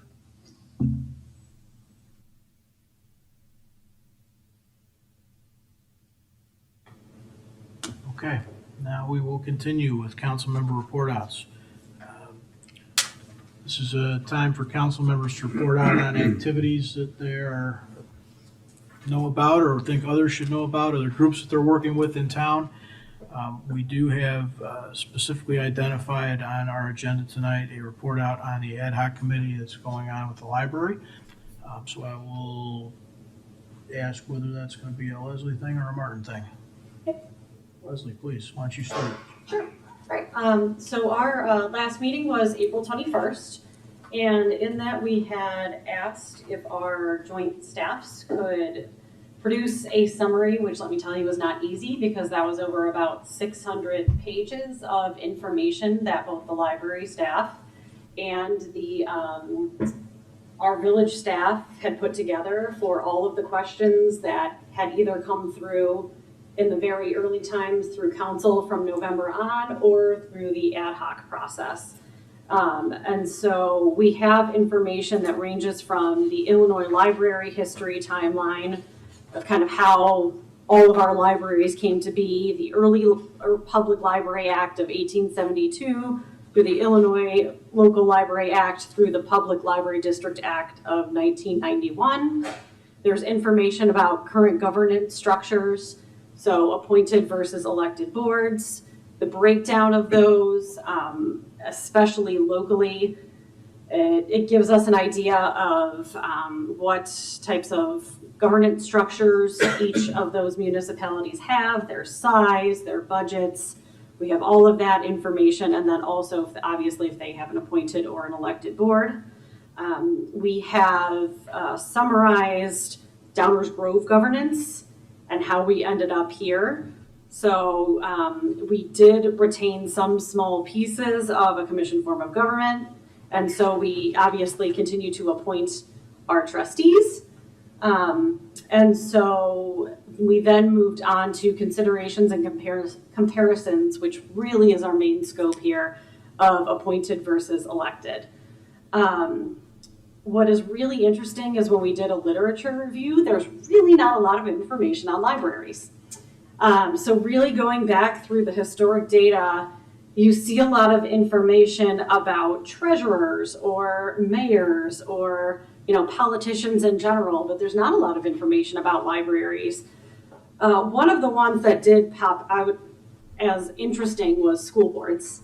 And so we had a little bit of a discussion in our last meeting about how proponents of elected school boards argue that they seem to be more accountable to the public, whereas appointed boards seem to be better for expertise and making decisions for the library and have a little bit more of a background on library goings on. And so that's just something to consider as we have some conversation around the pros and cons. But really outside of that, we found we did not have a lot of good information on libraries specifically. And so really our next step is going to be to engage a couple of experts that we happily don't have to pay for. So with our engagement with a couple of nonprofits in the library world, we will be hosting a couple folks on our next two meetings, which will be May 29th and June 5th. So I'm probably not going to get the pronunciation of their names right, but we'll have John Schroska, which is the founder and executive director of Every Library, and Joe Philippek, the associate director of Reaching Across Illinois Library System, also known as RAILS, which I'm sure a lot of us have heard of, have been invited to discuss key topics, including the attributes of elected versus appointed library boards as well as additional questions that will be compiled by our committee. So we have come up with a few questions just based on the things that we feel like we're missing from our summary. And then the 4 members of the ad hoc committee will also be seeing if we kind of have any additional questions and anything we feel like we need to fill in. So that is where this stands. So happy to report that as of yet, we have staff hours, but are not having to pay any experts to come as of now. Thank you, Mayor. Thank you. Any more? Anything to add to that? The only thing I would add, and thank you for the excellent summary, the only thing I would add is that I may be out of my sorts here, but if other members of the council wanted to pose some questions, maybe by tomorrow, to the list that both the Library Board of Trustee members on the ad hoc, as well as I'm still working on mine, and Commissioner, you're doing so as well. If staff has some questions, if there's something you think that wasn't covered, I would encourage you to add it, although please do so quickly. The materials have been out for a while, and I think staff would like us to have them in by tomorrow, if possible, just so that the speakers have an opportunity to consider them in advance. That's all I would add. Thank you. Anyone else got a comment or question for Chris? Yeah, I just had a few questions, just to get your take on it as you guys have been going through the process.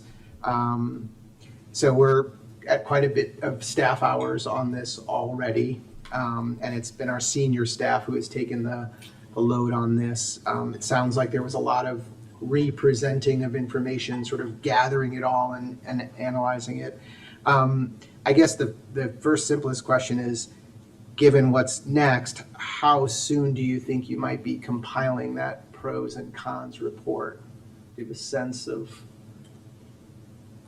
maybe got some experts coming in? Right. You want to start? Yeah, I mean, I would say based on, I mean, we compiled those 600 pages. Yeah. Thank you, staff, so much for the hard work. It took them about a month and a half or so to get everything that we had here. Yeah. So it depends on if we feel like we get the information that we need from those 2 experts. Possible that we could kind of have that information by the end of the summer. Okay.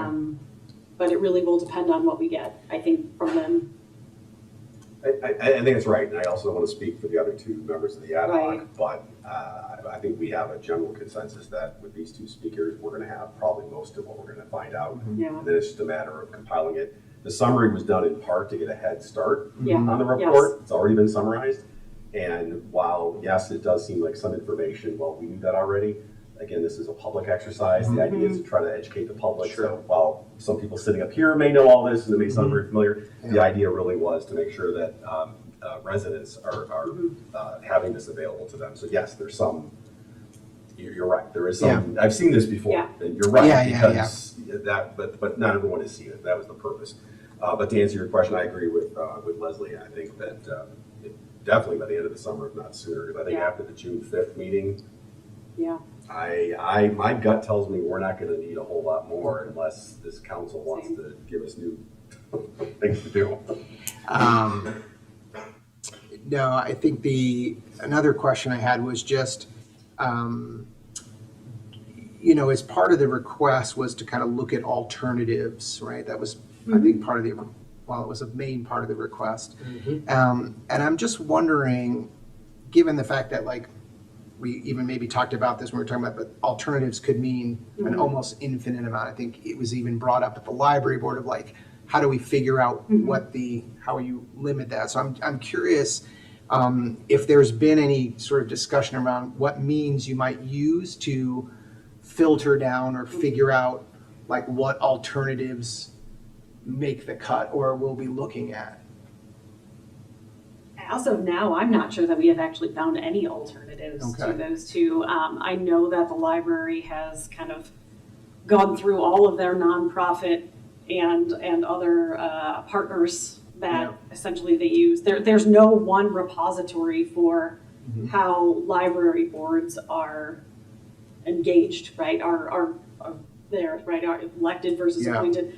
They have not found another model outside of elected versus appointed. That doesn't necessarily mean that it doesn't exist, but through the networks that they have, Yeah. we have not yet found another model. Okay, that was one of my other questions was, other than the 3 that we've talked about, appointed, district, or the Aurora model, there has not been any other alternative that you guys have We have raised? not identified Yeah. one yet. Well, not in that degree, although going back to the history where we invested in 1962. Yeah. Established that we are not a commission form of government. Yeah. We are a council manager form of government. There is a question which we deliberately did not go down because it may require some legal work. That would be something we would not do unless this council were to direct it. Yeah. But the question is, what does that mean?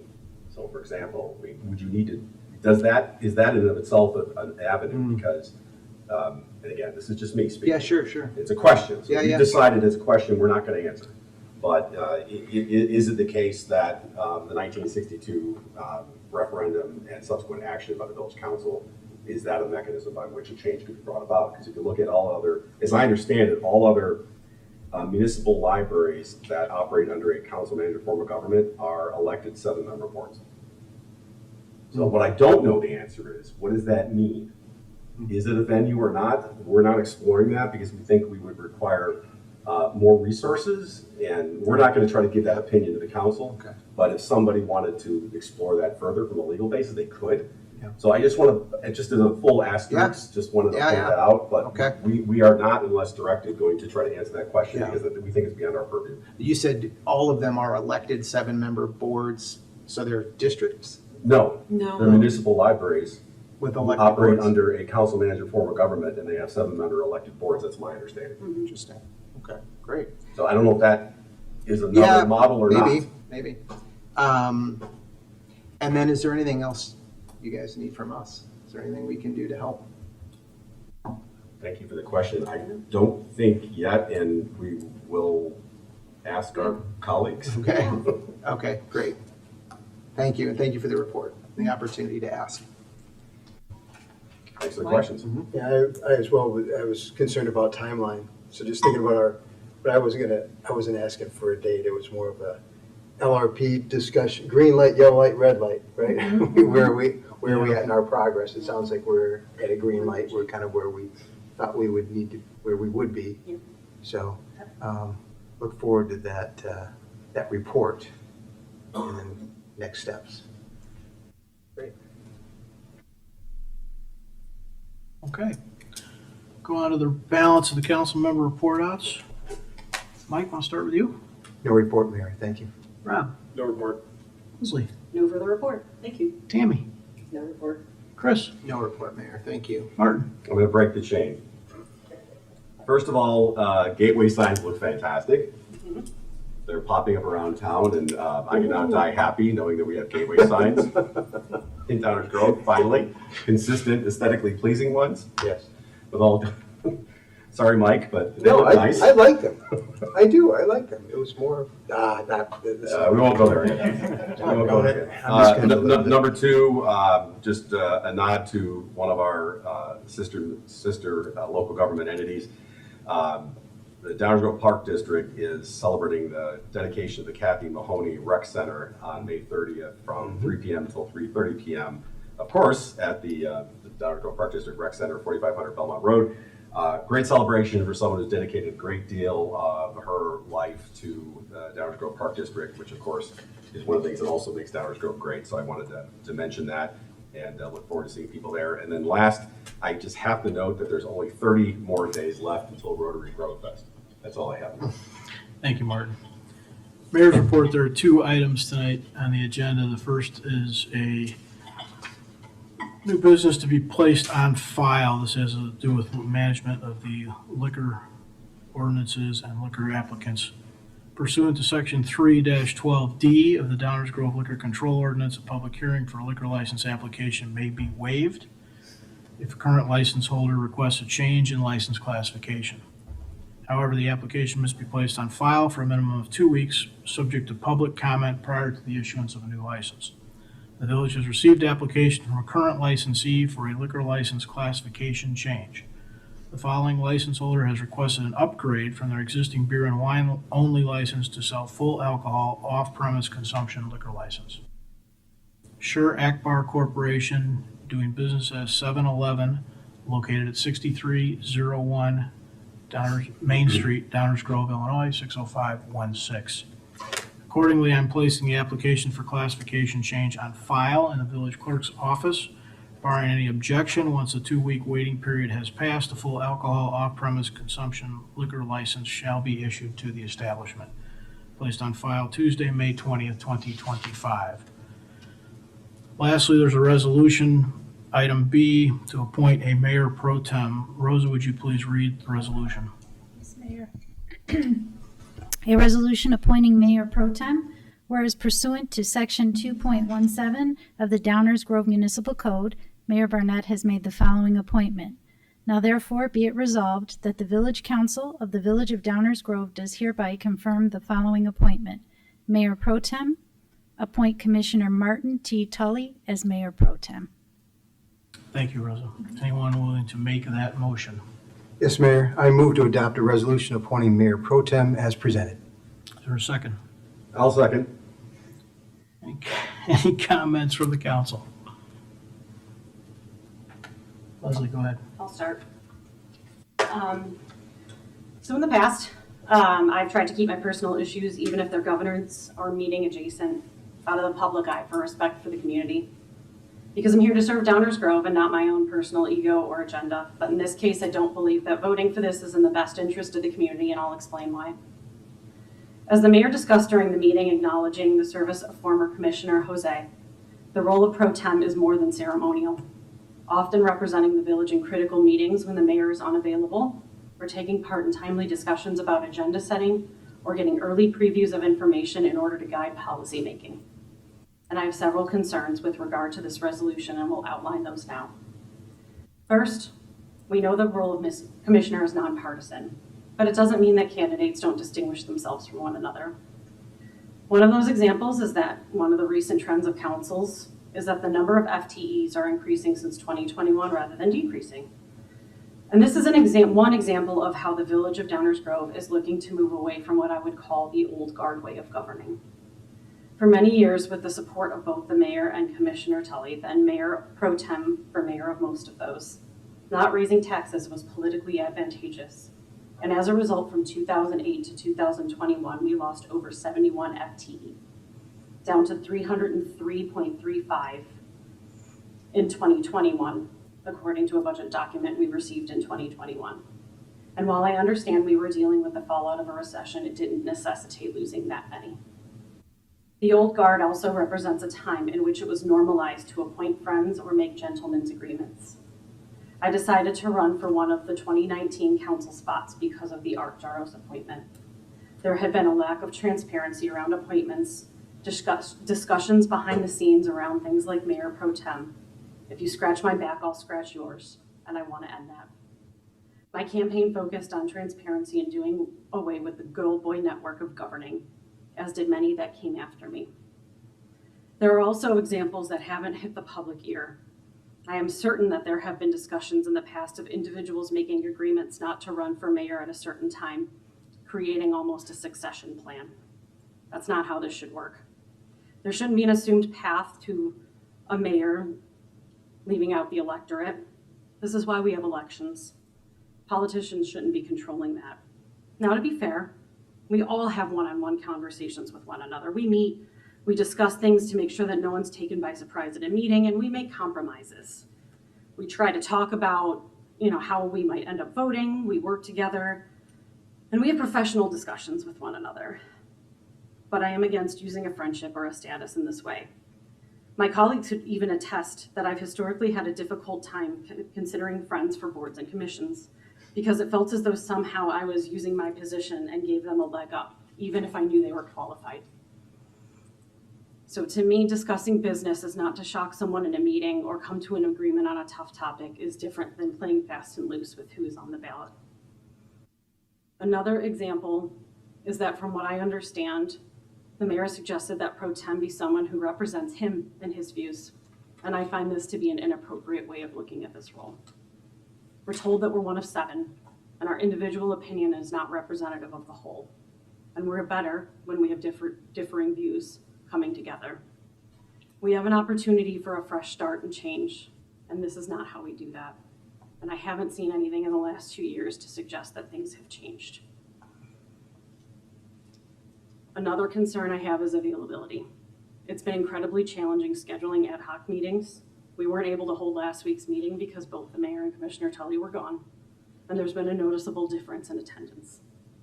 And finally, the most difficult one for me to discuss is respect.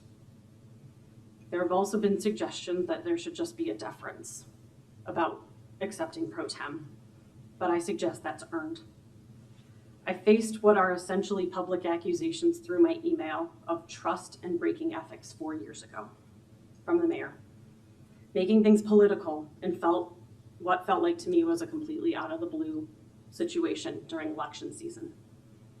And I came to realize that often when people engage in this, it's because they're engaging in this themselves. I've never received an acknowledgement that that email was out of line. And since then, I've been nothing but professional, upfront, and respectful, and yet I haven't received that in return. Specifically on this issue, I never received a phone call to discuss this pro tem appointment, and only learned about the content of it yesterday evening at 5 o'clock. Unfortunately, this isn't the first time I haven't gotten a heads up about sensitive issues. We've had other issues of improper use of campaign numbers that people have gotten earlier than the rest of council. And I have concerns that that will continue. Despite my tenure, my attendance record, my work ethic, and clear dedication to the residents, I have come to understand that it was guaranteed that this round's pro tem would not be a new council member, and it would not be Leslie. I've tried my best to maintain professionalism in public, to encourage it with all my colleagues, and to model that behavior. I'm not happy about sharing this in the public eye, but unfortunately, the Mayor Pro Tem, as explained by the mayor in the aforementioned meeting, is an important role, and it is critical that the community is adequately and ethically represented. So I have a concern with this resolution. Thank you, Mayor. Thank you. Anyone else? Chris? Thank you, Mayor. Leslie, thank you for sharing that. I feel very similarly as you. I think the Mayor Pro Tem role is often seen as ceremonial, but I see it as a meaningful position that plays an important function, serving both the public and the council when the mayor is unavailable.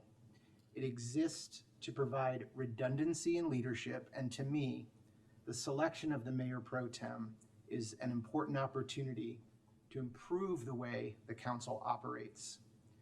This isn't personal or about qualifications. I want to be clear, Commissioner Tully is one of several people on the council who are qualified for this position. But for me, this decision is about how the role functions in practice, what kind of leadership tone it sets, and where the person in this seat helps move toward the kind of governance I think we've gotten away from and I think our community expects. Serving on the council or as Mayor Pro Tem is not a full-time position, and I respect that we all have professional and personal commitments. But I have to be honest, I have concerns about Commissioner Tully's schedule. He appears to travel frequently, and that has impacted our ability to consistently attend, and has impacted his ability to consistently attend our meetings. It has at times delayed us getting to certain topics because there are issues that are best discussed when all council members are present. The Mayor Pro Tem role requires someone who can be reliably present and accessible, especially when stepping in for the mayor. And I'm simply not confident that that's realistic in this case. On top of that, communication with Commissioner Tully has been a challenge. On numerous occasions, I've reached out to Commissioner Tully via text or phone call to discuss council business, and I haven't received a response from him. I don't take that personally. I know how busy we all are, but that's been my experience. What's also notable is that in the 2 years Commissioner Tully and I have served together, he has never once initiated any communication with me. He has not reached out to see what I think about a single issue before us or discuss any matter of the village. That absence of engagement is telling to me, especially when evaluating someone for a role that depends on communication and respect. Like Leslie, I too am also looking to change the structural issue we have with how information flows. The Mayor Pro Tem attends pre-agenda briefings with staff, gaining access to information ahead of the rest of the council. In the past, some of that information has made its way to select council members and even the public prematurely, undermining the trust and contradicting our commitment to the no surprises model of governance. I am looking for a way to mitigate that problem, not reinforce it. And I am looking for someone who has demonstrated a willingness to adhere to these governance standards and challenge when those standards are being selectively applied. And when the Mayor Pro Tem fills in for the mayor, they don't just take the gavel, they shape the meeting itself. Who gets called on and when, how discussions flow, and whether the tone is balanced and inclusive, those decisions matter to me. The way meetings are managed can directly influence how issues are framed. And that's why we need someone in this role who reflects fairness, transparency, and respect for all voices on the dais. The way this nomination was handled also reinforces my decision not to support the nominee. The formal resolution naming Commissioner Tully wasn't shared with council until last night, and some of us, including me, didn't see it until after hours or this morning. While the mayor did call me weeks ago to say he intended to nominate Commissioner Tully, I told him then that I did not support the choice and wasn't sure he had the support of the majority. And yet, until I saw the resolution, I wasn't even certain Commissioner Tully would be the nominee. What's more is Commissioner Tully did not reach out to me, or as far as I know, most of the other commissioners up here tonight, to discuss his nomination or even to make a case if he knew that he wouldn't be supported by me. That is the lack of communication that doesn't align with our no surprises standard that I've heard reiterated time and time again. This is a moment for reflection and a reset. We have an opportunity to bring a fresh perspective into this critical role. We need someone with council experience who understands the responsibility of the position, but also wants to improve the way we govern, not just preserve old patterns that I believe have led to more division. We need someone who is willing to challenge the status quo, move beyond the idea of that's just the way things have always been done, and who actively looks for ways to make our village stronger. I think I would bring that to the role, and I believe Commissioner Sadowski-Fugit would as well. Candidly, it feels a bit awkward to put my own name forward, but that's how important I think this is. So while I respect Commissioner Tully's past service, I cannot support this appointment. I am looking for a Mayor Pro Tem who helps us reset, bring balance, and move forward with the kind of open, accountable leadership that I think our community deserves. Thank you, Mayor. Thank you. Anyone else? Mike, go ahead. Yeah, Mayor, I'll just say that I think there's been a lot said, and I'm certain that Commissioner Tully will speak to his experience. In my opinion, wow.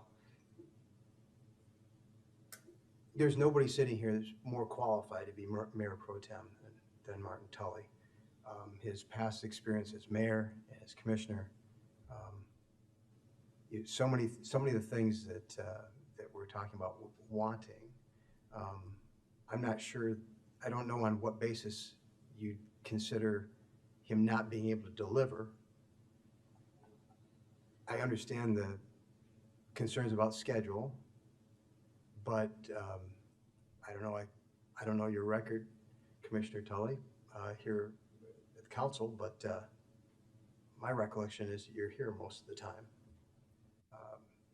And it's not unusual for a council member from time to time to have any number of things that call you away. So I'm not understanding. I understand the idea that wanting some new perspective and to move on, move forward.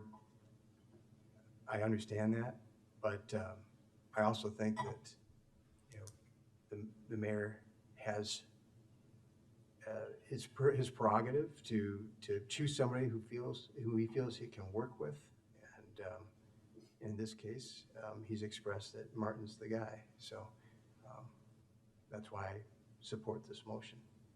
Thank you, Mayor. Thank you. Anyone else? I'll speak on my own behalf. First of all, thank you. I appreciate your trust and confidence. Wow, I'm kind of baffled because, and let's just face it, I disagree factually with a number of things that have been said by both Commissioner Sadowski, Fugit. Frankly, I couldn't even follow most of what you said.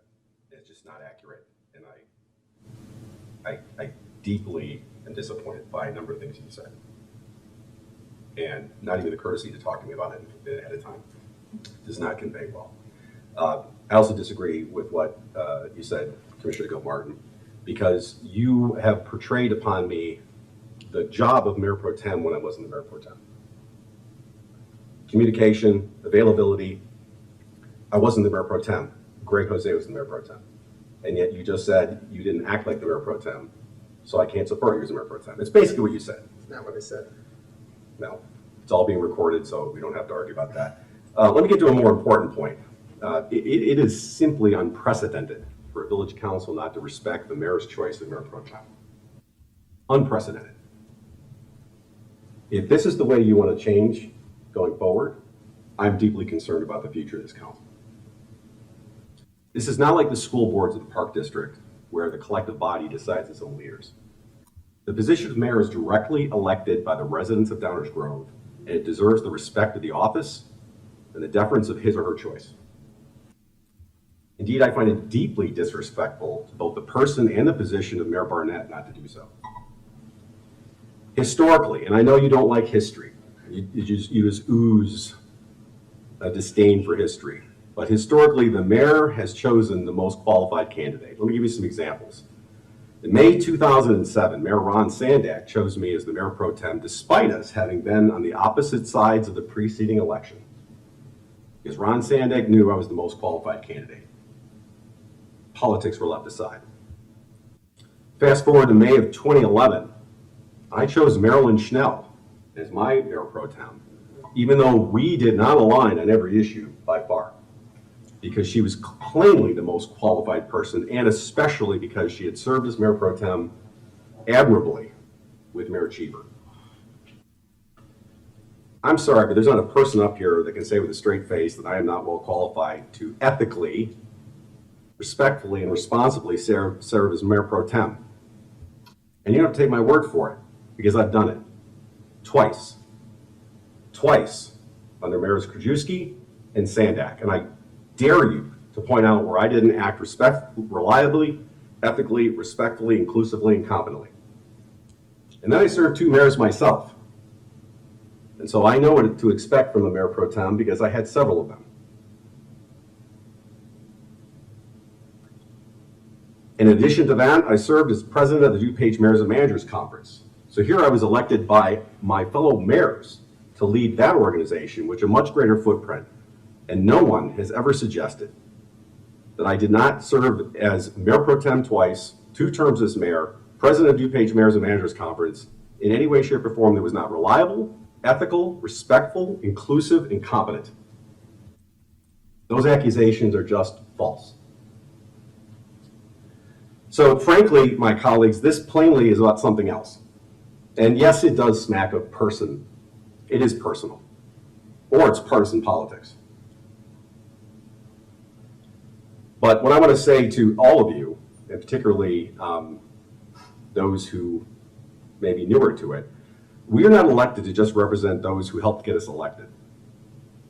As has been stated, this is a nonpartisan role that is elected at large. We as commissioners and as mayor are expected and obligated to represent not just those who voted for us, but those who voted against us and those who did not vote or could not vote. So whoever helped who leading up to right now is besides the point. You have an obligation to do what's in the best interest of the community. It also sets a very disappointing tone and tenor for the next 2 years of this council. At the very outset, 2 members of this council have already dispensed with a working relationship based on collaboration, consensus, and collegiality, and instead opted for an adversarial working relationship. This does not bode well. And again, I don't appreciate the lack of courtesy or communication. I heard a lot about how I haven't talked to anybody. This is the first I'm hearing these comments, which frankly are deeply personal. First I'm hearing of them on TV, in public. Thank you very much. You both can find me whenever you want and have when you want something. But for me to hear this for the first time tonight is just discourteous. It would have helped if I would have known that you were the nominee before 5:45 p.m. last night. Well, what I heard is that there were some people that already expressed their views on that, so it's hardly a surprise. Well, I could have never known for sure, right? But Otherwise, it's just hearsay. I'll put it right back to you, Commissioner. It's about if we have a relationship that's based on respect and collegiality, that you might have said, you know what, I heard you might be the candidate. I'm not going to support you, and here's why. I don't think it comes as much as a surprise. I also am curious, so in 2015, when David Olson was the Mayor Pro Tem and Mayor Barnett and Greg Jose had more experience, and then Bill White was chosen after he left, it is not always based on who has the most experience and qualifications. That is why I began with its deference to the mayor's choice, first and foremost. It's respect for the person, it's respect for the position, and there has always been deference to the mayor's choice. Unless there is some glaring reason why not, I sure haven't heard one. So But if to it say is, that I am not competent to hold a position is No one just has right said out you're false. not No one has competent. said you're not competent. In fact, we and can yeah, go in back fact, to the everybody tape and said say that you're you're qualified. qualified. Well, You're but I heard I absolutely don't show up qualified. on time, I heard I don't No, I didn't communicate. say you didn't show up on time. You have missed more meetings in 2 years than I have in 4. Okay. Your job, it's a fact. Your responsibility to your job takes precedence. And in this particular role, having you available is important to me. Also, you're seeking communication.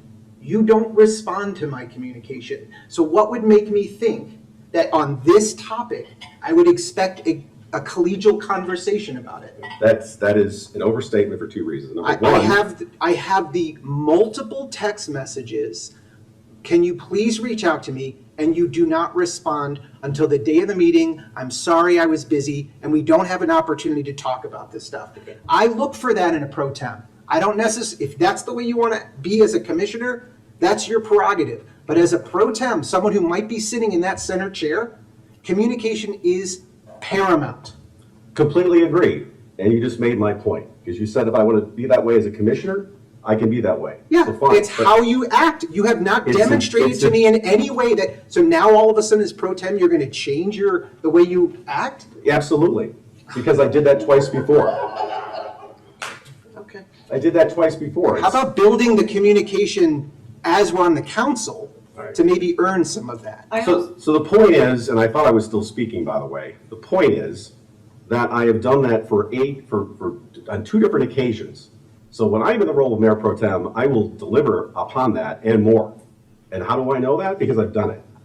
The fact that you weren't around to experience it is besides the point. But I'm here now. But the other point is, do not suggest that I did not get back to you. You and I have had countless conversations about council business. So I do get back to you, maybe just not all the time that you want me to, or the schedule that you want me to. But the point is you're missing is that you're making presumptions and assumptions based on a preference, as far as I can tell, rather than on a demonstrated history or a commitment to do what the role requires, which I clearly understand what the role requires, having done it twice. That's my point. But I'm clearly not going to convince you. You've said your piece.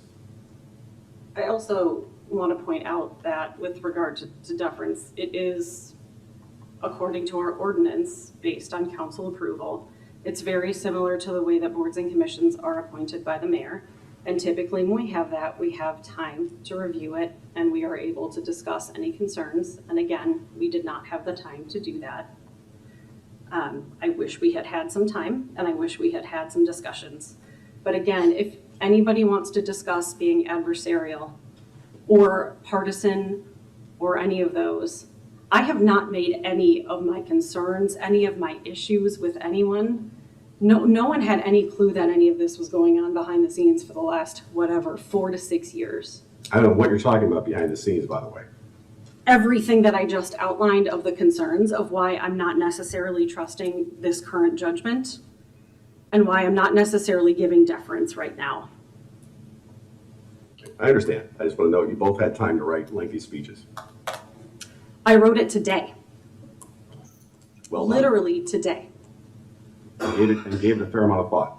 I sure did.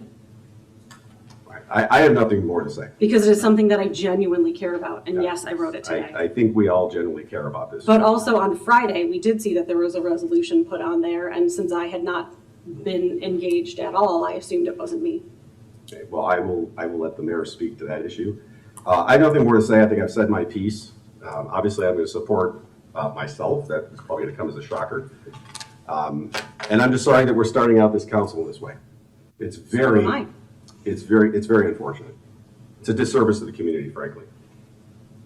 Thank you, Mayor. Agree. Anyone else have anything they want to say? All right, I'll say a few things. I was prepared for a lot of things, but not what came tonight. So we're going to go ahead and peel some Band-Aids.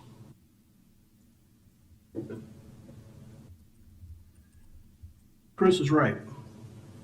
I called him several weeks ago. In fact, it was conversation number one. Conversation number one for me. But he didn't say, I don't think you have the support. He said, I know you don't have the support. Conversation number one from the person making the appointment. I know you don't have the support. I'll make sure you don't have the support. What else was said during that conversation? I am doing my best, Commissioner Gilmartin speaking, to separate and differentiate myself from Commissioner Tully and Commissioner Jose. What else was said in that? I can't, Commissioner Gilmartin again, I can't help but think part of your decision, Bob, has to do with you trying to be supportive of the next mayor and diminish my presence on the dais. Those are things that you can interpret those however you want, but they don't bode well for the idea of openness and collaboration and keeping information flowing two-directional at all. There was a follow-up conversation we tried to have. It went the same way. And it all goes back to a fundamental lack of understanding, I would suggest, that Commissioner Gilmartin has. He keeps referring to things like flow of information and this idea of no surprises. We work hard as an organization to make sure that those on the dais have the information they need to do their work on the dais at the same time and together between Friday and Monday. If there's a problem with a couple people getting information on Fridays, they can certainly be had on Mondays, but that's not the problem. The problem is that when you're new and you don't have as much information as others, you can feel left out. And so it's about feeling left out. It's about feeling like I don't know as much as everybody else and I'm upset by that. That's what's going on here. That's all it is. Every piece of information, every agenda set, this idea that there's some sort of an opportunity to help set an agenda. The agenda is set by the village manager, and every council person has the ability right here and now to make new business and to adjust agendas. It's always been the case. It is not a political stepping stone. I mean, I guess it could be thought that way, but you could ask Olson, White, and Schnell whether it worked out that way for them. It's clearly not a political stepping stone. It doesn't set anybody up for anything. There's a tin hat kind of a thing going on here. I wish I knew, and I'm pretty sure somebody's keeping something from me. It's just not the case. And I'll leave my colleagues to go ahead and build that case for some future conversation, because certainly I'm not prepared to do it tonight, and neither are they, I suspect, although maybe they are. But this decision is not just about who gets to lead meetings and set tones. So now I do have a few prepared words. I'm going to go ahead and lay into those, so maybe we can all go home. Some of this you've heard, but you have to bear with me. Martin Tully has served this community well and in a wide variety of ways. He was elected by the voters of the village of Downers Grove to the office of Commissioner in 2001 through 2009, and again beginning in 23. He has experience, as mentioned, serving as Mayor Pro Tem, having done so for 6 years. He's elected by the voters of Downers Grove to serve as the actual mayor, not the Mayor Pro Tem, twice, in 2011 and 2015. Martin has significant, relevant leadership experience serving as the chairman of the Tourism and Events Commission, one of these boards and commissions that we wish we were doing things differently perhaps with, or the Community Grants Commission. He is an ex officio member of the Downers Grove Economic Development Corporation, something some folks up here do a lot of touting about. As a representative of the village beyond the council, Martin's past president of the DuPage Mayors and Managers Conference, which he referred to earlier. He's also a past member of the DuCom Executive Committee and the Board of Directors, and a former District 3 municipal representative for the DuPage County Stormwater Management Committee. Jobs I think you'll find he's held and served well in. I don't think you're going to find DuCom people and District 3 people and DuPage mayors and managers people, and for that matter, the voters in Downers Grove, who will tell you that Martin is incommunicative, disrespectful, or unable to commit the time for the job. Martin also has significant professional experience and expertise in governance and organizational best practices. He's eminently qualified for the role of Mayor Pro Tem. But I want to talk a little bit more about what this isn't, because it isn't ribbon cutting. It isn't sitting here holding the gavel and watching a clock on an occasional Tuesday night. Every person up here is capable of that. All of you are capable of that. The Illinois Municipal Code makes clear the mayor is recognized as the official head of the city or village by the courts for the purpose of serving civil process, and by the governor for all legal actions. State law also assigns various duties to the mayor, including the enforcement of laws and ordinances within the municipality, overseeing aspects of liquor licensing within their jurisdiction. And additionally, the mayor is empowered to act through the issuance of executive orders in times of emergency or disaster, think COVID, or other security or safety threats. Those decisions should be made by the person most experienced, qualified, and ready to make those decisions. It is not an opportunity for a new voice to hear or to learn or to be heard. The village ordinance, as well as long-established guidance from the Illinois Municipal League, support that state law, making clear the mayor is, while one equal vote in legislative actions, is the official head of the village and often referred to as the village's chief executive officer. One amongst equals sitting right here, right now. Not the case on many of the other obligations and duties of the mayor.